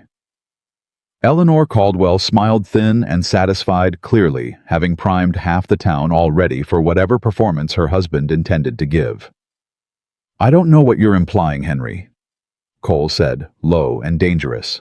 "I'm implying, Cole, that a man ought to know exactly what kind of woman he's harboring under his roof before it costs him everything he's built." Caldwell raised his voice, now deliberately playing to the crowd gathering around them. "I've made some inquiries, you understand. Miss Turner here has quite a history of stirring up trouble in counties across this territory, accusing honest businessmen of fraud, spreading rumors that ruin reputations, and never once producing a shred of proof that would stand up in any real court of law." "That's a lie," Abigail said, her voice carrying clear across the gathered crowd, no tremor in it at all. "Is it?" Caldwell's smile turned cold. "Or is it simply that you've never managed to convince anyone with real standing to take your accusations seriously, because deep down, everyone recognizes a bitter, desperate woman inventing conspiracies to justify her own failures?" The crowd murmured, some faces sympathetic to Caldwell's performance, others uncertain, and Cole felt his temper finally snap its leash entirely. "That's enough, Henry." He stepped forward, putting himself between Caldwell and Abigail, voice carrying loud and hard across the square.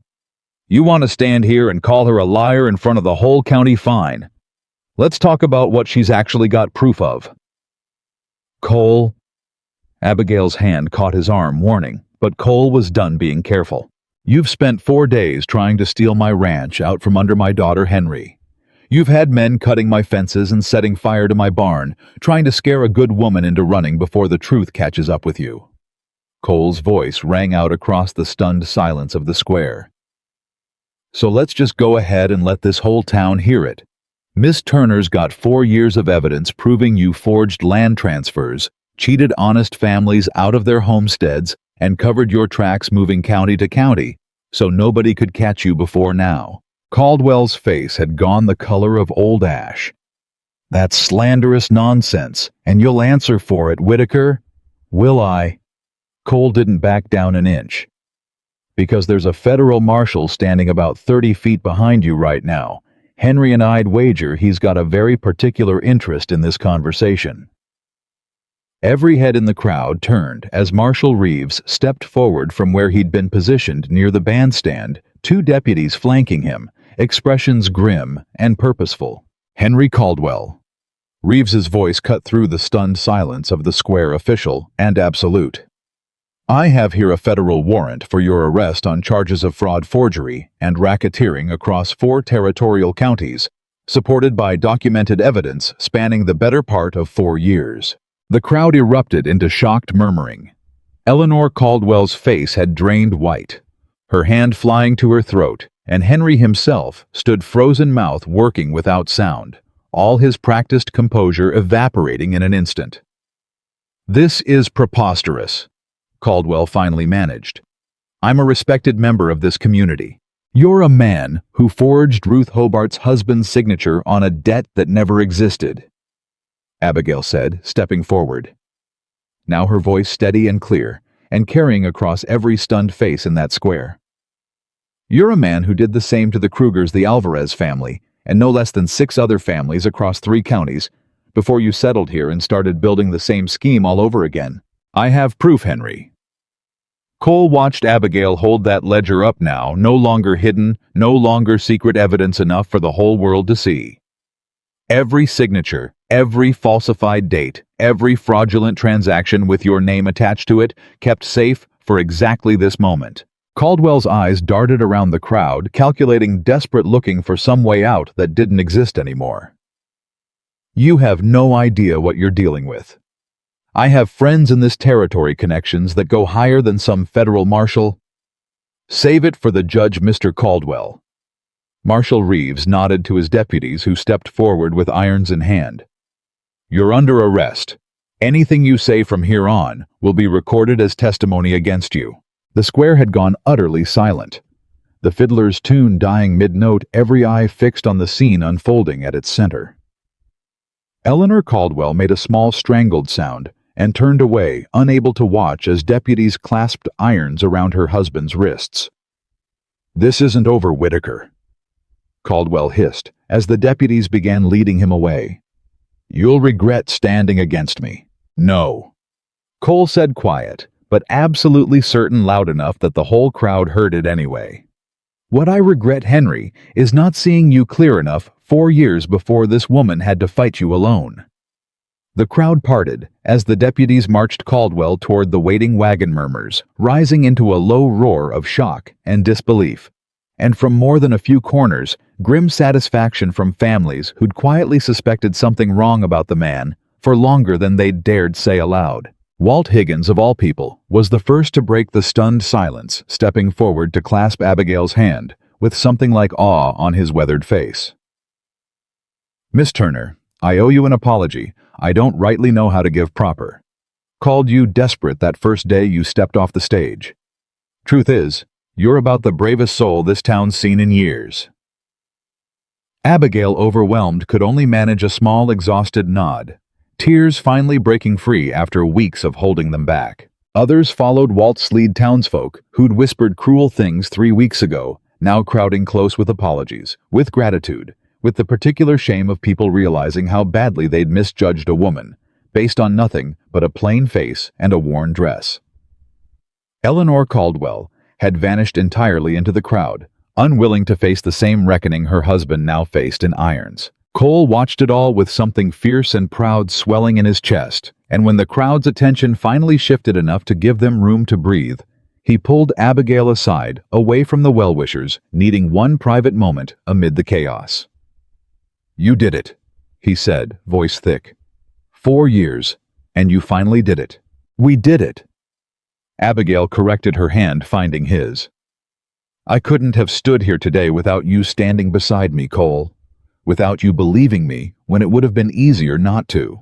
Marshal Reeves approached them, then tipping his hat with genuine respect. "Miss Turner, on behalf of the Territorial Marshal's office, I want to thank you properly.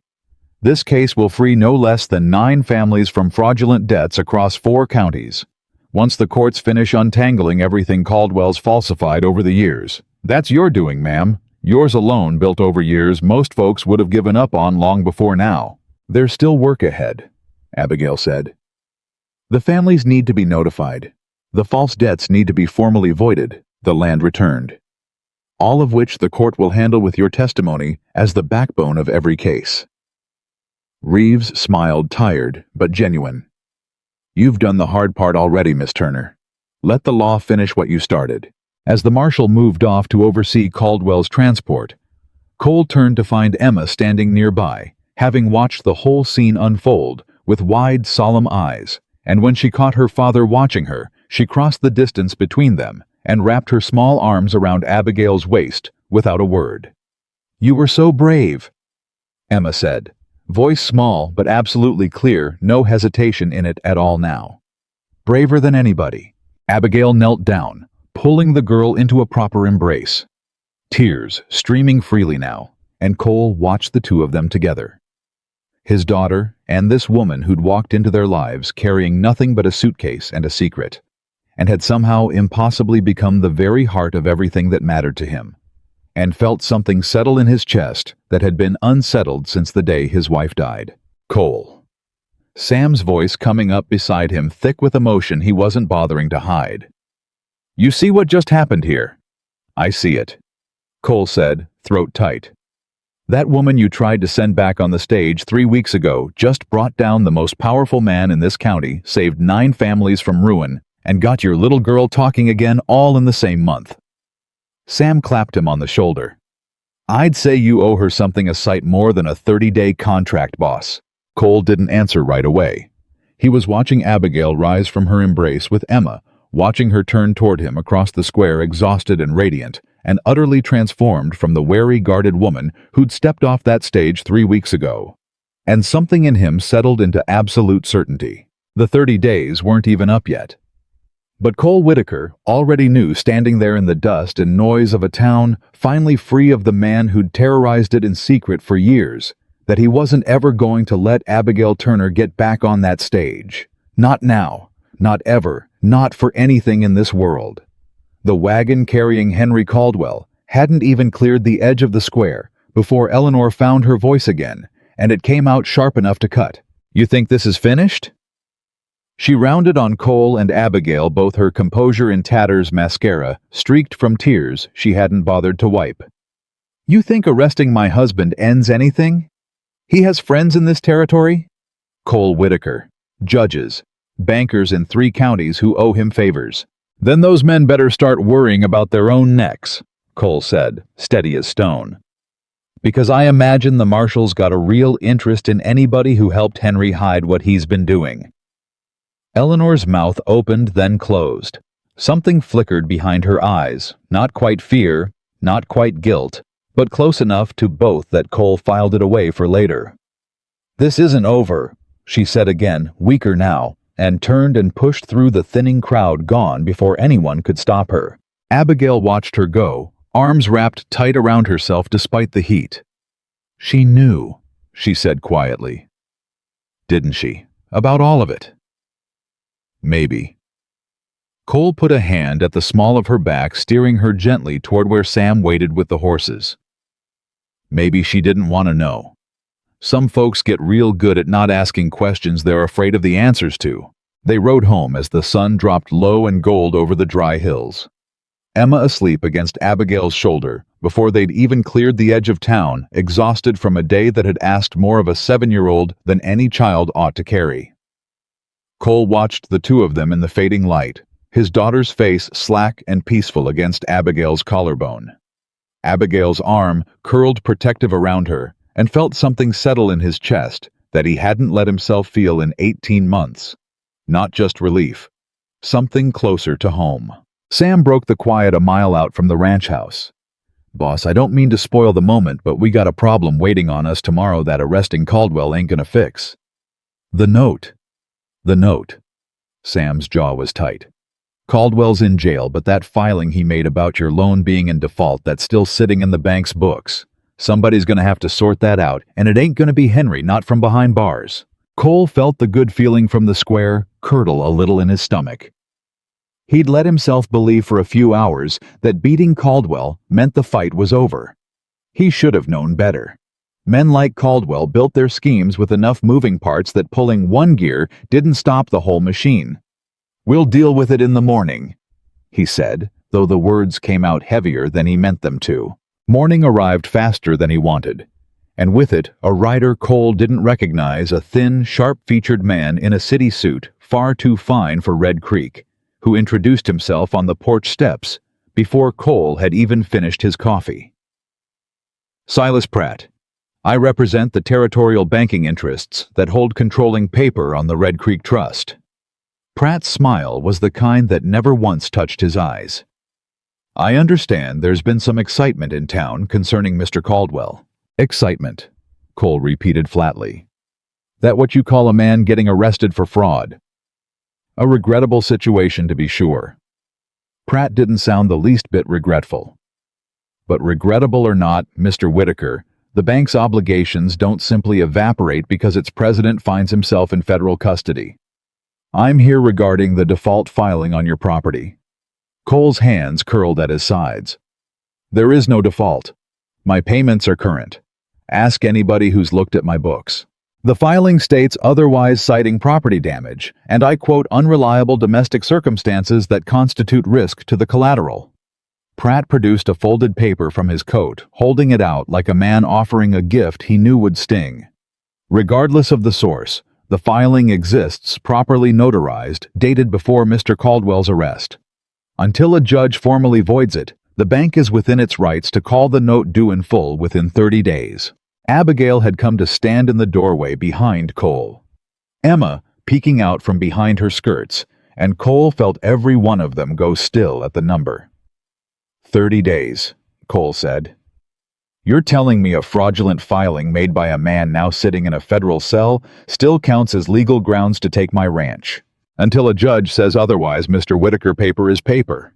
Pratt's voice carried no sympathy at all. "I'd suggest finding the funds or finding a lawyer, whichever comes faster.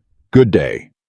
He rode off without another word, leaving Cole standing on his own porch with a debt he couldn't pay and 30 days to solve a problem that shouldn't have existed at all. "That's not right," Emma said, small and fierce, stepping out from behind Abigail's skirts. "That's not fair, Papa." "No, baby girl, it ain't." Cole crouched down, cupping her chin. "But your papa's gonna figure it out. I promise you that." He didn't have the first idea how he was going to keep that promise, and the not knowing sat in his stomach like a stone the rest of that day. Sam rode into town that afternoon to see what could be learned, and came back with news that only made the knot in Cole's gut pull tighter. "Talk to Reverend Cassidy," Sam said, swinging down off his horse, dust-covered and grim. "Says the territorial court that'll hear the default challenge don't sit for another 6 weeks. Judge only comes through Red Creek twice a year." 6 weeks. Pratt gave me 30 days. "I know it, boss. Reverend says there might be a way to petition for an emergency hearing given the fraud charges against Caldwell, but that takes a lawyer filing the paperwork proper, and the nearest lawyer worth a damn is 2 days' ride to Helena." Cole sat down hard on the porch step, running a hand over his face. 2 nights without proper sleep, a daughter finally talking again, after 18 months of silence, a woman he'd started to love standing in his kitchen, and now a debt collector with a fraudulent filing threatening to take it all away in 30 days' time. "There's got to be something," he said, more to himself than to Sam.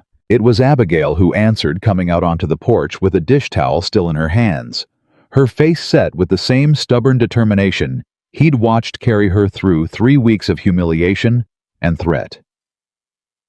"There is something," she said. "Marshall Reeves." Cole looked up. "What about him?" "He's building a federal case against Caldwell for fraud across 4 counties. That filing on your note, Cole, that's evidence. That's Caldwell using his position to retaliate against you specifically because you stood beside me. If Reeves adds that filing to the federal case, argues, it's part of the same pattern of intimidation and fraud, a federal judge could void it a sight faster than waiting 6 weeks for the territorial court." Sam's eyebrows went up. "She's right, boss. Federal case moves different than local courts. especially with a marshal already invested in seeing Caldwell go down hard. Cole felt something like hope crack open in his chest for the first time since Pratt had ridden up that morning. "You think Reeves would do that?" "I think," Abigail said, "we ride to town first thing tomorrow and ask him ourselves." Marshal Reeves. When they found him the next morning, still overseeing the paperwork of Caldwell's transfer to territorial custody, listened to the whole account with his jaw set hard. "That's exactly the kind of retaliatory pattern that strengthens a racketeering charge," he said once Cole had finished. "Man uses his position to threaten and financially ruin anybody who crosses him or helps expose him. That's not just fraud, Mr. Whitaker. That's coercion intimidation of a federal witness by extension, given Miss Turner's role in this case. Can you do something about the note? I can do better than something." Reeves was already reaching for paper pen, scratching fast. "I'll file an emergency motion this afternoon, arguing the default claim is retaliatory and directly connected to ongoing federal proceedings. Judge Everett, out of the territorial circuit, owes me a favor or two, and he doesn't take kindly to bankers weaponizing paperwork against honest ranchers. I'd expect a stay on that foreclosure inside the week, maybe faster." Cole let out a breath he felt like he'd been holding 2 full days. "I don't know how to thank you, Marshal." "Thank Miss Turner." Reeves glanced at Abigail with genuine respect. "Wasn't for 4 years of her careful work, I wouldn't have half the evidence I need to make any of this stick. You're not the only family this office is fighting for, Mr. Whitaker. You're just the latest." They rode home lighter than they'd ridden into town. Though the relief was tempered, a stay wasn't the same as a solution, and the note itself still loomed somewhere out past the horizon, a debt that hadn't disappeared even if the immediate threat had eased. That evening, over supper, Emma chattered on about the calves, about the garden, about a dozen small ordinary things a 7-year-old girl talks about when the world finally feels safe enough to notice small ordinary things again. And Cole watched her with an ache in his chest that had nothing to do with debt or danger. "She hasn't stopped talking in 2 days," he said quietly to Abigail once Emma had gone up to bed. "I keep waiting for it to go quiet again. Keep braced for it." "It won't," Abigail said. "Not now." She found her way back. "Cole, that doesn't undo itself. Because of you. Because you never stopped loving her even when she couldn't show you she felt it back. I just gave her a little room to remember that." Abigail's hand found his across the table, same as it had the night the ledger's terrible truth had first come clear between them. "That's not nothing what you did for her, staying steady through 18 months of silence. Don't sell that short." Cole turned her hand over in his, tracing the calluses on her palm. A woman's hands that had done real work, real fighting, for years before she ever set foot in Red Creek. "I keep thinking about that first day, standing on that platform. I keep thinking about what kind of fool I was. You weren't a fool. You were scared and grieving, and this whole town had already decided what to think before you ever laid eyes on me." Abigail squeezed his hand. "What matters is you didn't stay that man. Not many folks manage that, Cole. Most people decide once and dig in stubborn rather than admit they got it wrong." "I got it wrong plenty," Cole said. "But I don't aim to keep getting it wrong. Not about you." Something passed between them in the lamplight, warm and fragile and entirely new, and for a moment neither one of them moved to break it. Then a knock sounded at the door, hard and urgent, and both of them startled the moment, shattering, as Sam's voice called through the wood. "Boss, you need to see this." Cole was up and moving before the sentence finished, Abigail right behind him, and they found Sam on the porch, holding a torn scrap of paper, his face grim in the lamplight spilling from the doorway. "Found this nailed to the barn door not 10 minutes ago," Sam said. "Didn't hear nobody ride up. Whoever left it knows this property better than they should." Cole took the paper with hands that had gone cold despite the warm night air. The handwriting was crude, deliberate block letters, scratched hard enough to tear the paper in places. "Tell the marshal to drop it, or the next fire won't miss." Abigail read it over his shoulder, and Cole felt her go rigid beside him. "Caldwell's in custody," she said, voice tight. "This isn't him." "No," Cole agreed grimly. "This is somebody else. Somebody scared enough of what's in that ledger to keep fighting, even with Henry locked up." "Pratt." Abigail said suddenly. "The lawyer this morning. What if he's not just handling the bank's paperwork? What if he's part of the same network?" Cole's blood ran cold at the thought. A network, not just one man, a whole web of fraud and corruption stretching across counties, and if Pratt was tangled up in it, then Caldwell's arrest hadn't ended the danger at all. It had only removed one piece from a board that still had plenty of players left standing. "We need to get word to Reeves," Cole said. "Tonight if we can manage it." "I'll ride," Sam said immediately. "Not alone. Not with somebody out there leaving threats on my barn door in the dark." Cole was already moving toward the tack room, adrenaline burning through the exhaustion of the last few days. "I'll come with you. Abigail, bolt the house. Keep Emma close." "No."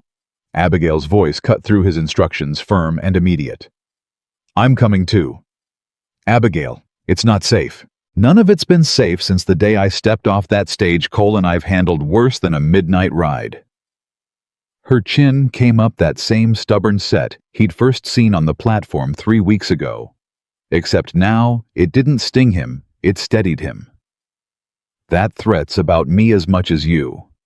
I'm not hiding in the house while you two ride off to handle it without me." Cole studied her a long moment, torn between the fear of losing her and the recognition hard-won these past weeks that Abigail Turner had never once needed him to protect her from her own choices. "Fine," he said. "But you stay close. Real close." They left Emma with the eldest hired hand's wife, a steady woman named Louisa, who'd raised 4 children of her own and didn't scare easy, and rode into the dark toward town with Sam's rifle across his saddle and Cole's pistol at his hip, and Abigail between them. Her spine straight, her fear folded away somewhere. Cole had come to understand she kept it same as she'd folded away the hurt on that platform 3 weeks ago. They found Marshal Reeves still awake at the boarding house, where he'd taken a room, and the note changed his expression from tired satisfaction to hard focus in the space of a single reading. "Silas Pratt," Reeves said slowly, turning the name over. "I know that name. Should have placed it sooner. Pratt's represented 3 different banks across the territory these past several years, always right before they got tangled up in fraudulent land transactions that somehow never quite traced back to anybody in particular." "You think he's part of Caldwell's network?" Cole said. "I think it's worth finding out fast." Reeves was already pulling on his coat. "I'll have my deputies bring him in for questioning first thing, and I'll post a man out at your ranch tonight, Whitaker, just to be safe. Nobody's setting another fire on my watch, not with a federal case this close to closing." Relief loosened something in Cole's chest, though the night's fear didn't fully drain away until they'd ridden home with a deputy trailing behind them, taking up a post near the barn with his rifle across his knees, keeping watch through what remained of the dark hours. Cole didn't sleep that night either, but for the first time in days, the sleeplessness felt less like dread and more like vigilance, a man guarding what mattered to him, rather than a man waiting helpless for the next blow to land. Pratt, it turned out, didn't wait around to be questioned.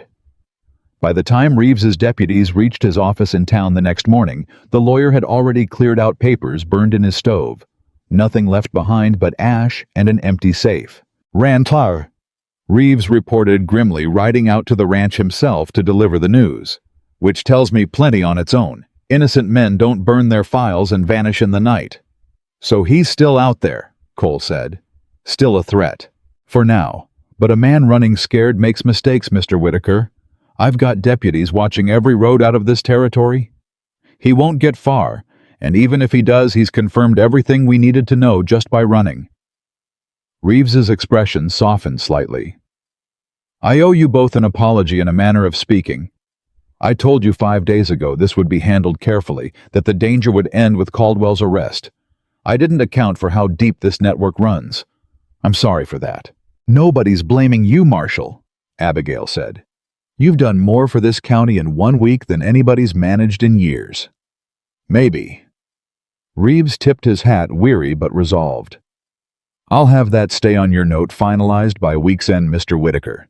Judge Everett's already reviewing the motion, and I'll keep a man posted here until we've got Pratt in custody, just to be certain." He rode off, and Cole stood in the yard watching him go, feeling the strange, uneven mixture of relief and lingering unease that seemed to define every victory in this whole ordeal. One danger closing, even as another cracked open somewhere just out of sight. The following days brought a kind of fragile calm. The deputy kept watch through the nights, no further threats materialized, and word came from town that Pratt had been spotted crossing into the next territory before deputies lost his trail entirely gone, at least for now, though Reeves promised the federal warrant would follow him wherever he ran. Life on the ranch, meanwhile, began finding its footing again. The drought broke finally with a hard rain that soaked the parched fields for 2 days straight, and Cole rode out with Sam to find the herd recovering the grass, already showing green where it had been brown and brittle for weeks.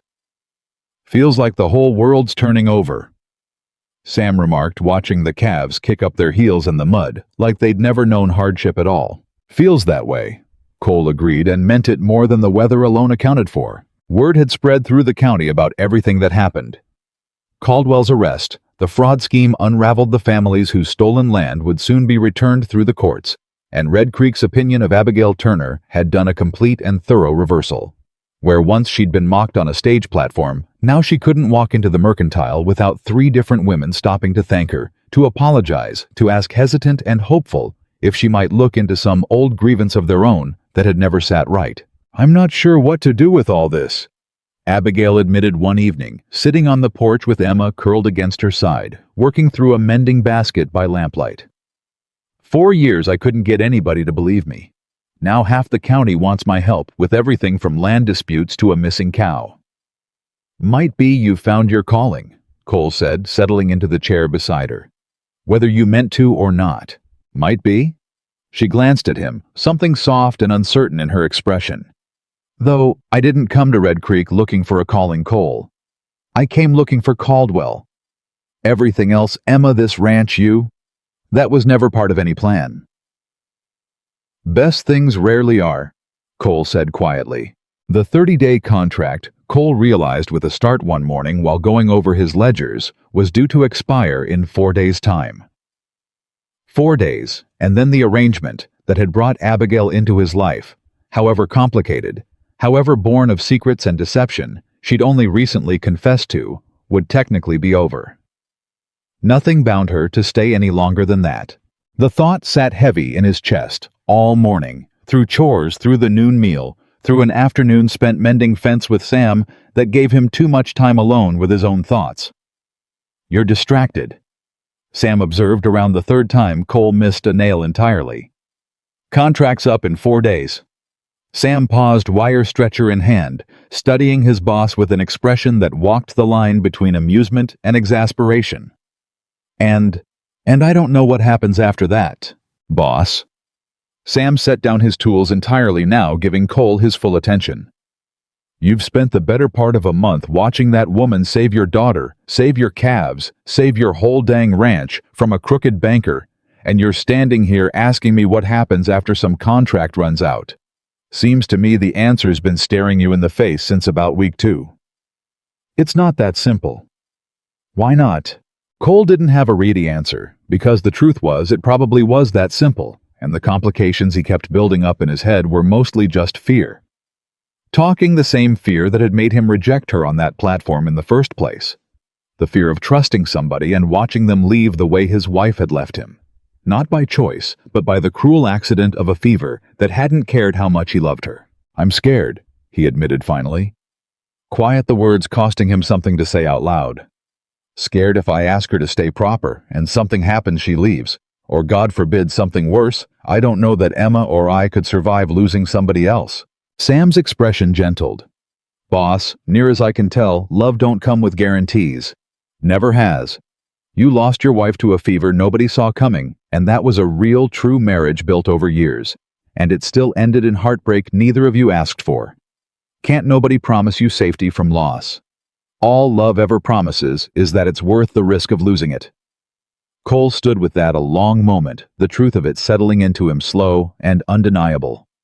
"When'd you get so wise, Sam Delgado? Watching you make a fool of yourself the last month taught me plenty," Sam said, grinning now, and Cole found himself laughing despite everything, the first real laugh he'd managed in longer than he cared to admit. That night, after Emma had gone to bed, talking, still chattering about the calves and the garden, and 100 small ordinary joys that had been locked behind silence for 18 months. Cole found Abigail on the porch, same as he'd found her a dozen times these past weeks, staring out at the dark shape of the barn with something contemplative in her expression. "Contract's up in 4 days," he said, sitting down beside her. "I know." Her voice was carefully even. "I've been meaning to ask what you want to do about that." "What do you want to do about it?" Abigail was quiet a long moment, and Cole watched her hands twist together in her lap, the first real nervousness he'd seen from her since the ledger's secrets had all come pouring out. "I don't rightly know how to answer that," she said finally.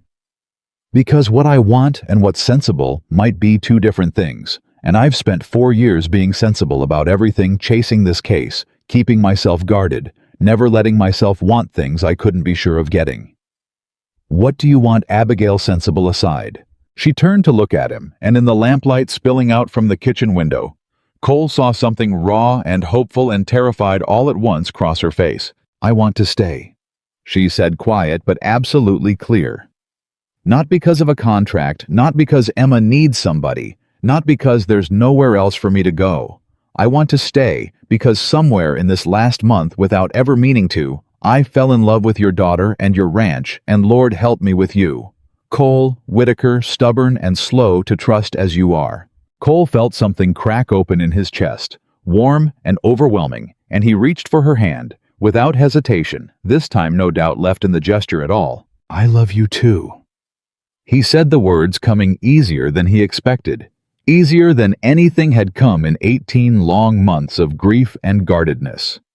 "Started somewhere around the second week, if I'm honest, watching you sit with Emma every night asking nothing in return. Took me longer to admit it than it should have on account of being a stubborn fool, same as you just said. But I love you, Abigail. Contract or no contract." "Cole." Her voice broke slightly on his name. "I'm not asking you to stay because 30 days are up and it'd be convenient." He continued, his own voice rough now. "I'm asking you to stay because I can't rightly picture this ranch or Emma's life or my own without you in it anymore. I'm asking you to marry me proper, Abigail. Not an arrangement, not a contract. A real marriage built on choosing each other every day, same as you told me love ought to work." Abigail stared at him, tears standing bright in her eyes, and for a moment she couldn't seem to find any words at all. "Yes," she finally managed, laughing and crying both at once. "Yes, Cole Whitaker, I'll marry you." He kissed her, then soft and certain, the porch and the dark yard and the whole hard month behind them, falling away into something that felt for the first time since his wife's death, like the beginning of something rather than the aftermath of losing it. They told Emma the next morning, and the girl's reaction was everything Cole could have hoped for, a shriek of pure delight, a hug that nearly knocked Abigail off her feet, and an immediate insistent demand to know if she could help plan the wedding. "Please, Papa, please, can I pick the flowers?" "Course you can, baby girl," Cole said, laughing, watching his daughter's face light up with a joy he'd feared he might never see again. Word spread through Red Creek fast, same as everything did, and the reception this time couldn't have stood in starker contrast to the cruel whispers that had greeted Abigail's arrival a month before. Women who'd once called her desperate now stopped by with wedding gifts, with offers to help sew a dress with genuine warmth that Cole watched transform Abigail's cautious expression into something closer to belonging than she'd likely felt in years. Even Sheriff Grady stopped by personally to offer his congratulations, along with news that Reeves had confirmed the stay on Cole's note had been finalized. The fraudulent default filing formally voided by Judge Everett's ruling, the whole threat to the ranch dissolved entirely under the weight of federal evidence, proving the filing had been retaliatory from the start. "Banks got new management coming in from the territorial office," Grady reported. "Honest folks, from what I hear, brought in specifically to clean up whatever mess Caldwell left behind. You shouldn't have any more trouble with your note, Cole. Not from that quarter anyhow." And Pratt, still running. Reeves has got warrants out across 2 territories now. Man'll get caught eventually, they always do, once enough folks are looking. Grady tipped his hat. For now, though, seems like Red Creek's finally free of the trouble Caldwell brought down on it. Ought to be cause enough for celebrating on top of the wedding news. Cole watched the sheriff ride off and felt for the first time in longer than he could easily reckon, like the ground under his feet had gone solid and sure. Again, no more threats lurking at the edges of his family's safety, no more debts hanging over his ranch, no more silence behind his daughter's eyes. Just Abigail humming some tune while she hung wash on the line. Emma chasing the barn cat through the yard with peals of laughter trailing behind her, and Sam grinning ear to ear every time he caught Cole watching the two of them with an expression he couldn't quite keep off his own face. That evening, with Emma finally asleep and the house settled into quiet, Cole found Abigail once more on the porch, the ledger, the very one that had started so much trouble and in the end brought so much healing, sitting closed on the small table beside her. "Feels strange," she said when he sat down beside her. "4 years I carried that thing like it was the only purpose I had left. Now it's just sitting there, done its work, and I don't rightly know what to do with the quiet." "Might take some getting used to," Cole admitted. "Peace ain't something either of us has had much practice with lately." "No," she agreed, leaning into his side, his arm coming around her without either of them needing to think about it now, natural as breathing. "But I find I don't mind learning." They sat there a long while, the stars coming out thick and bright over the ranch, the barn standing solid and unburned behind them, the fence lines mended the herd, recovering the whole hard month, finally blessedly settling into something like rest. "Thank you," Cole said quietly into the dark. "For what?" "For not getting back on that stage. 3 weeks ago when I stood there like a fool and gave you every reason in the world to leave."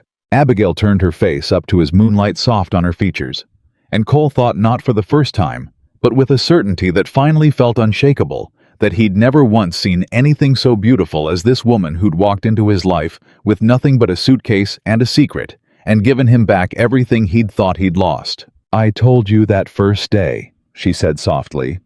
"I didn't come here needing to be rescued. I came here needing a place where my work could matter." Her hand found his fingers lacing together certain and warm. "Turns out I found a family instead. Turns out that mattered more than anything I set out looking for." The wedding was set for 3 weeks out, enough time for banns to be read proper at Reverend Cassidy's church, and for Emma to finish picking out what felt like every wildflower left standing after the drought. Cole woke each morning those first days with something in his chest he'd nearly forgotten the shape of. Not just relief, but anticipation. The simple, ordinary joy of a man looking forward to his own life again.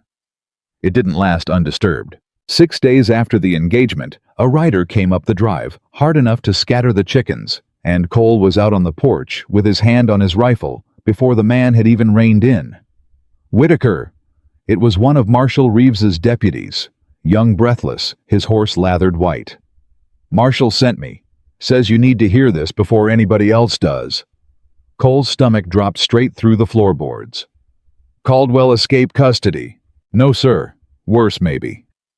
The deputy swung down, chest heaving. "Silas Pratt. We caught him 2 days back crossing into the next territory just like the marshal figured. Except when we brought him in for questioning, he started talking. Real fast.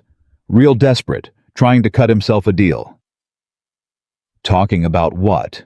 "About Mrs. Caldwell, sir. Eleanor." The deputy glanced toward the house where Abigail had come to stand in the doorway, Emma peering out from behind her. "Pratt says she wasn't just looking the other way on her husband's business. Says she was the one who ordered the fence cut, the one who told the man to burn your barn. Says she panicked when the marshal showed up at the gathering, thought if she could scare you two into backing off before the arrest, Henry might still walk free." The porch went dead silent. Cole heard Abigail's breath catch behind him. "Eleanor," she said, disbelief coloring her voice. She stood right there in that square, crying over her husband being taken away, and the whole time she's the one who put your family in danger in the first place, ma'am. That's what Pratt's claiming anyhow, trying to save his own neck by handing over somebody else's. The deputy caught his breath finally. "Marshal wanted you both warned. Eleanor Caldwell disappeared from her house sometime last night. Nobody's seen her since. Cole felt the old cold fear come rushing back in the fear he'd thought buried, along with Henry Caldwell's arrest. She run. Marshall thinks so, but he wanted you prepared, sir, in case she hasn't gone far. A woman that desperate watching her whole life collapse, no telling what she might try before she's caught. The deputy rode on to spread the warning to the rest of the county, and Cole stood on the porch a long moment, Abigail's hand finding his, both of them staring out at the yard that had felt just that morning like the safest place in the world. "We should bring Emma inside," Abigail said quietly, already thinking it. Cole's jaw was tight. "Sam, get the boys armed and watching the fence line again, tonight and every night, till we hear different." The next 2 days passed in the same watchful tension that had gripped the ranch before Caldwell's arrest. Deputies posted at intervals along the road, Sam and the hands taking shifts through the dark hours. Emma kept close to the house, and forbidden from wandering even as far as the garden alone. Cole hated it. Hated watching his daughter's newfound freedom get clipped back down out of necessity. Hated the fear creeping back into a house that had only just started feeling whole again. On the third night, it was Emma herself who spotted trouble first. She'd gone up to bed same as always, but near midnight, her voice came sharp and frightened, down the stairs calling for her father, and Cole took the steps 2 at a time to find her standing at her window, pointing out into the dark toward the barn. "There's somebody out there, Papa. I saw somebody moving by the hay." Cole didn't wait to question it. He was down the stairs and out the door with his rifle before Abigail had even made it out of her own room, and this time he wasn't firing a warning shot into the air. "Whoever's out there, show yourself now, or I put a bullet somewhere it'll hurt." A shape bolted from the shadow of the barn, smaller than he expected, moving with the frantic, stumbling gait of someone exhausted past reason, and Cole recognized the figure even in the dark by the particular way she carried herself, the same stiff-backed posture Eleanor Caldwell had worn like armor through every cruel word she'd ever spoken. "Eleanor." He didn't lower the rifle, but he didn't fire either. "Stop right there." She stopped. Sam and 2 deputies converged from different directions, rifles raised, and Eleanor Caldwell stood frozen in the yard, filthy, her once immaculate dress torn and stained, her face gaunt, in a way that spoke of days spent running and hiding rather than the comfortable, cutting woman who'd stood in that square a week before. "Please." Her voice cracked, all the venom gone out of it entirely. "Please, I wasn't here to hurt anybody. I swear it." "Then what were you doing skulking around my barn at midnight?" Cole's voice stayed hard, though something in her broken posture made the edge of his fear ease just slightly. "I needed a horse." Eleanor's composure finally shattered entirely, tears cutting tracks through the dirt on her face. "I have no money." Henry controlled everything, every account, every last cent. "I have nowhere to go and no way to get there, and I was desperate enough to think about stealing from the one family I've wronged worst of anybody in this county." Sam kept his rifle trained on her, unmoved. "Boss, this the same woman Pratt claims ordered the fire?" "That's what the deputy said." Eleanor's face crumpled further. "I never meant for anyone to get hurt. I swear it before God. I only wanted to scare you both into leaving town before Henry's whole scheme unraveled. I didn't think I wasn't thinking clearly at all, watching everything he'd built collapsing around us. I've been married to that man 11 years, Cole. I told myself I didn't know what he was doing. Told myself so many times I nearly believed it. But some part of me always knew, and I was too much a coward to face it, and when it finally came apart, I panicked, and I did something unforgivable, and I don't expect anybody here to forgive me for it." Abigail had come out onto the porch by then, wrapped in a shawl, watching the scene unfold with an expression Cole couldn't quite read. Not sympathy exactly, but something close to it. Some understanding of what it cost a person to finally face the truth about someone they'd built a whole life around. "You could have killed somebody," Abigail said, her voice steady but not cruel. "That fire could have taken the whole barn, the winter feed, maybe worse if the wind had carried it toward the house." "I know." Eleanor's voice was barely a whisper now. "I've thought of nothing else these 3 days, running, hiding, waiting to be caught. I know what I did. I'm not asking for mercy I haven't earned." The deputies moved forward. Then, irons in hand, and Eleanor didn't resist, didn't fight, just stood there and let herself be taken, all the fight finally gone out of her. "What happens to her?" Cole asked once the deputies had her secured, ready to ride her back toward town for the marshal. "Judge'll decide," one deputy answered. "Given she surrendered without violence, given what she's told us tonight, might help build the case against Pratt, and whoever else was tangled up in this might go easier on her than it would have otherwise. Not my call to make, though." They watched the deputies ride off into the dark with Eleanor Caldwell between them, and Cole felt something in his chest finally truly unclench. Not joy exactly watching a woman's whole life collapse in on itself, but relief, absolute and complete, that the last piece of danger hanging over his family had finally fully resolved. "That's the end of it," Sam said quietly, watching the riders disappear down the road. "Ain't it Boss Caldwell in custody, Pratt talking Eleanor caught? Whole network unraveled." "That's the end of it," Cole agreed, and for the first time in longer than he could easily reckon, he believed his own words completely. Emma had crept down the stairs during the commotion, and Cole found her sitting on the bottom step, knees pulled to her chest, watching everything with wide, solemn eyes. "Is it really over, Papa?" she asked, small and hopeful.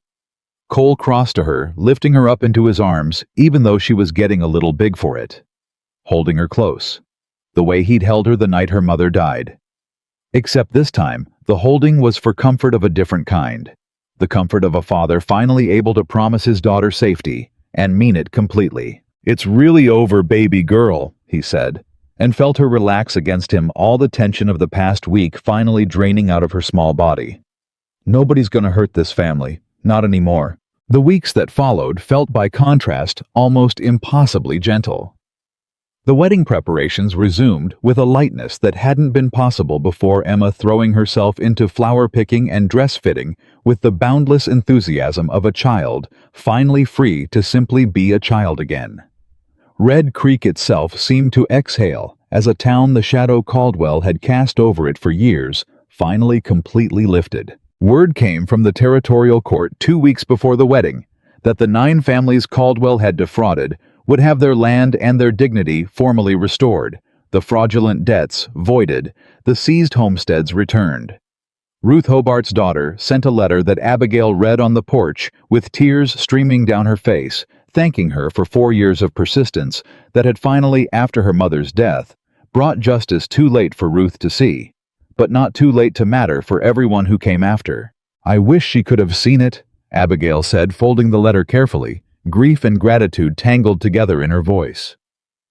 "Ruth was the reason I started any of this. She deserved to see Caldwell answer for what he did to her family." "Maybe she does see it," Cole offered gently, sitting beside her. "Maybe wherever she is, she knows her faith in you wasn't wasted." Abigail leaned into him, and they sat together a long while in comfortable silence, the kind that came easy.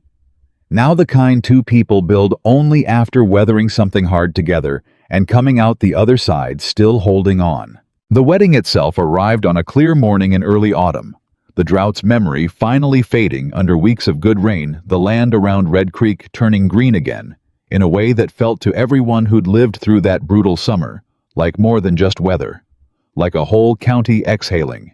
Half the town turned out for the ceremony held in the small churchyard under Reverend Cassidy's careful direction, and the crowd gathered there looked nothing like the crowd that had watched Abigail step off that stage 3 months before.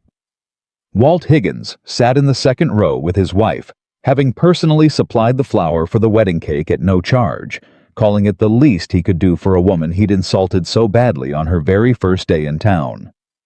Families whose land had been restored through Abigail's 4 years of quiet, dogged work came from 3 counties over to stand witness, many of them weeping openly through the ceremony, understanding better than anyone present exactly what this woman's courage had cost and given. Sam stood up as Cole's best man, grinning wide enough to split his face in two, and when Reverend Cassidy asked if anyone objected to the union, Sam couldn't help himself.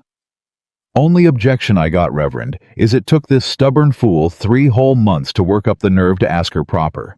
Laughter rippled through the churchyard, and Cole, standing at the altar in his one good suit, felt his face heat even as he laughed along with everyone else glancing toward the church doors, where Emma would soon lead Abigail down the aisle, scattering the wildflowers she'd spent weeks selecting with the gravest of 7-year-old ceremony. When the doors finally opened and Abigail appeared, Cole felt every bit of air leave his lungs at once. She wore a simple dress, pale blue, nothing fancy or expensive. Same as the plain, faded dress she'd worn stepping off that stage 3 months before. Except everything about how she carried it now had changed. No more armor in her posture. No more bracing for the town's cruelty. Just a woman walking toward the man she loved, radiant and certain, with Emma skipping ahead of her scattering petals and grinning ear to ear. "You look." Cole's voice failed him entirely when she reached the altar, and Abigail laughed softly, squeezing his hands. "You can finish that sentence later, Cole Whitaker. Preacher's waiting." Reverend Cassidy Charkling led them through the vows, and when he finally pronounced them married, the churchyard erupted into applause and cheering, loud enough to send birds scattering from the nearby trees. And Cole kissed his new wife in front of the whole county that had once mocked her, and felt for the first time since the fever took his first wife 18 months before that his heart had finally fully healed. The celebration that followed stretched long into the evening tables, groaning with food. The whole town had contributed fiddle music carrying across the churchyard, Emma dancing barefoot in the grass, with a joy that made every hard week of the past 3 months feel entirely, completely worth it. Marshal Reeves rode in partway through the festivities still in his traveling clothes, having come straight from the territorial capital with news he clearly couldn't wait to share. "Didn't want to miss the wedding entirely," he said, accepting a plate from Abigail with genuine warmth. "But I figured you two would want to hear this before the night's out. Caldwell's trial concluded yesterday. Convicted on all counts. Judge sentenced him to 20 years along with full restitution to every family he defrauded." A cheer went up from the nearby tables folks who'd overheard the news, passing it along fast through the crowd. "And Pratt?" Cole asked. 15 years having cooperated with the investigation, some though not near enough to earn real leniency. Reeves's expression turned more measured. "Eleanor Caldwell's case is still pending, but given her surrender and cooperation, along with the clear evidence she acted under years of manipulation and fear from her husband, the prosecutor's recommending a reduced sentence. Judge seems inclined to show mercy there given the circumstances." "That's good," Abigail said quietly. "I meant what I told her that night. She did wrong, real wrong, but I don't think she was ever the architect of any of it.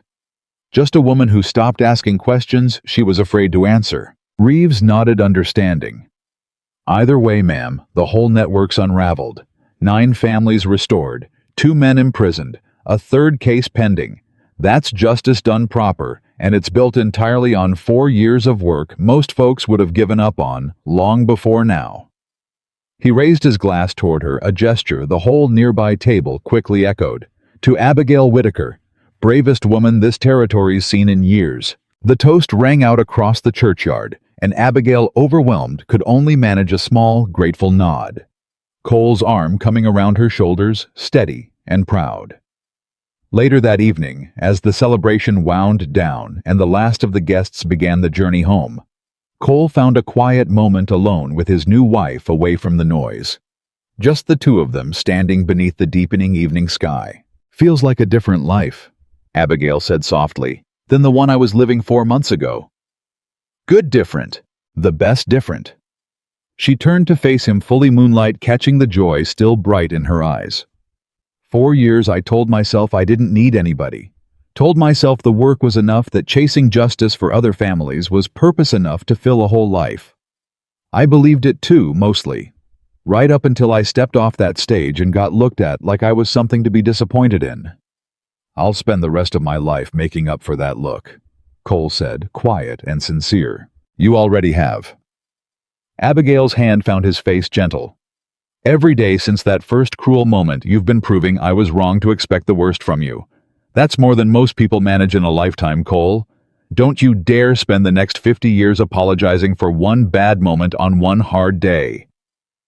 He laughed low and warm, and pulled her close, and they stood together a long while, in the settling dark, married now truly and completely, the fight behind them, finally fully won. The months that followed unfolded with the particular sweetness that comes only after real hardship survive together. The ranch prospered as the drought's memory faded further into the past, the herd recovering fully, the fields turning green and full under autumn rains that seemed that year almost like a blessing after the brutal summer that preceded them. Cole's note, freed entirely from Caldwell's fraudulent claims, settled into an ordinary, manageable arrangement with the bank's new honest management, and for the first time in years, Cole found himself thinking about the ranch's future with hope rather than dread. Emma flourished in ways that still sometimes brought Cole to unexpected tears when he watched her from a distance, laughing freely with the other children at church socials, reading aloud proudly from her school books, chattering endlessly about calves and gardens, and 100 small joys that had been locked behind 18 months of silence before Abigail ever arrived. She started calling Abigail Mama that winter, tentative, at first watching Cole's face carefully for permission the first time the word slipped out, and finding nothing there but overwhelming joy. Abigail's reputation in Red Creek, meanwhile, transformed entirely from that first cruel welcome into something closer to reverence. Families still came to her with old grievances, old injustices they'd carried quiet and hopeless for years, and she took each case seriously, methodical and patient, building careful documentation, same as she'd always done though.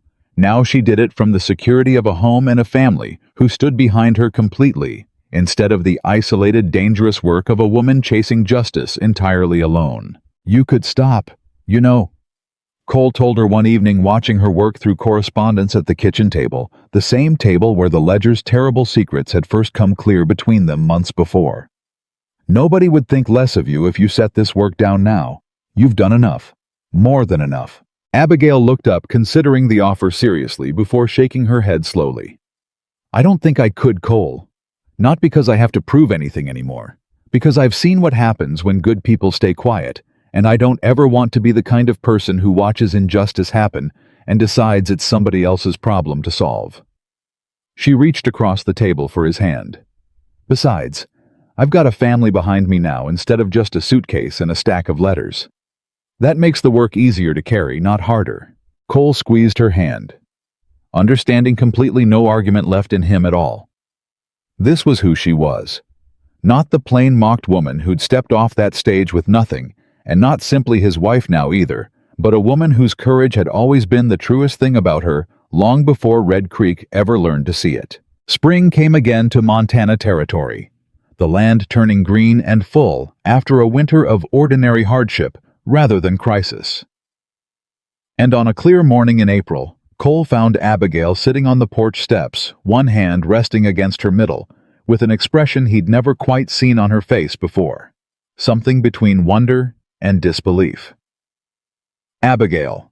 She looked up at him, and the smile that broke across her face was unlike anything he'd witnessed in the year since she'd first arrived, radiant and shy and overwhelmed all at once. "Cole." Her voice caught. "I'm going to have a baby." He crossed the yard in 3 long strides and pulled her up into his arms, laughing and crying both at once, the news landing in his chest like sunlight breaking through months of clouds. "You're certain?" "Doc Warren confirmed it yesterday in town. I wanted to tell you proper, not just blurt it out over supper." She laughed through her tears, holding on to him tight. "Come this autumn, Cole Whitaker. This family's about to get a whole lot bigger." Emma catching wind of the news within the hour, there was no keeping a secret from a girl who noticed everything, now having relearned the world with all the curiosity.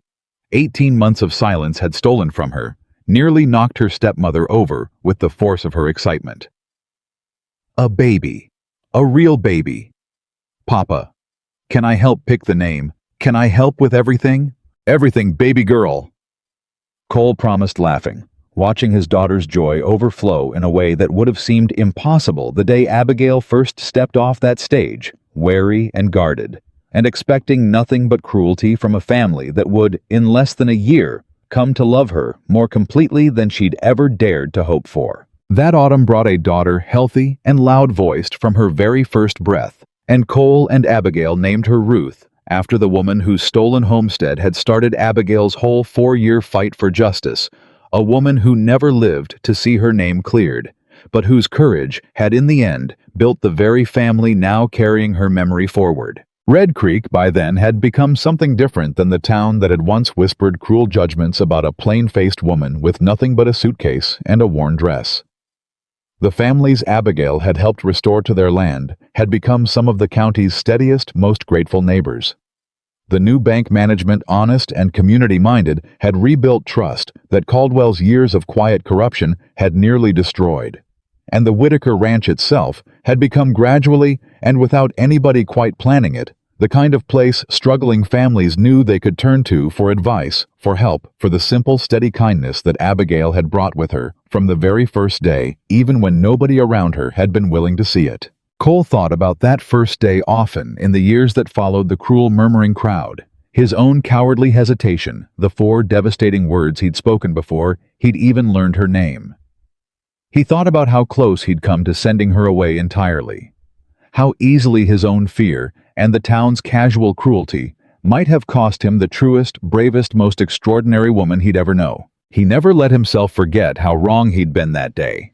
He carried the memory, not as shame exactly, though shame lived in it plenty, but as a reminder that judgment offered in the first 4 seconds of meeting somebody almost never told the whole truth, and that the people worth knowing, worth loving, worth building a whole life alongside were so often exactly the ones the world had already decided wrongly and cruelly weren't worth a second look. Abigail never let him carry too much guilt over it, though.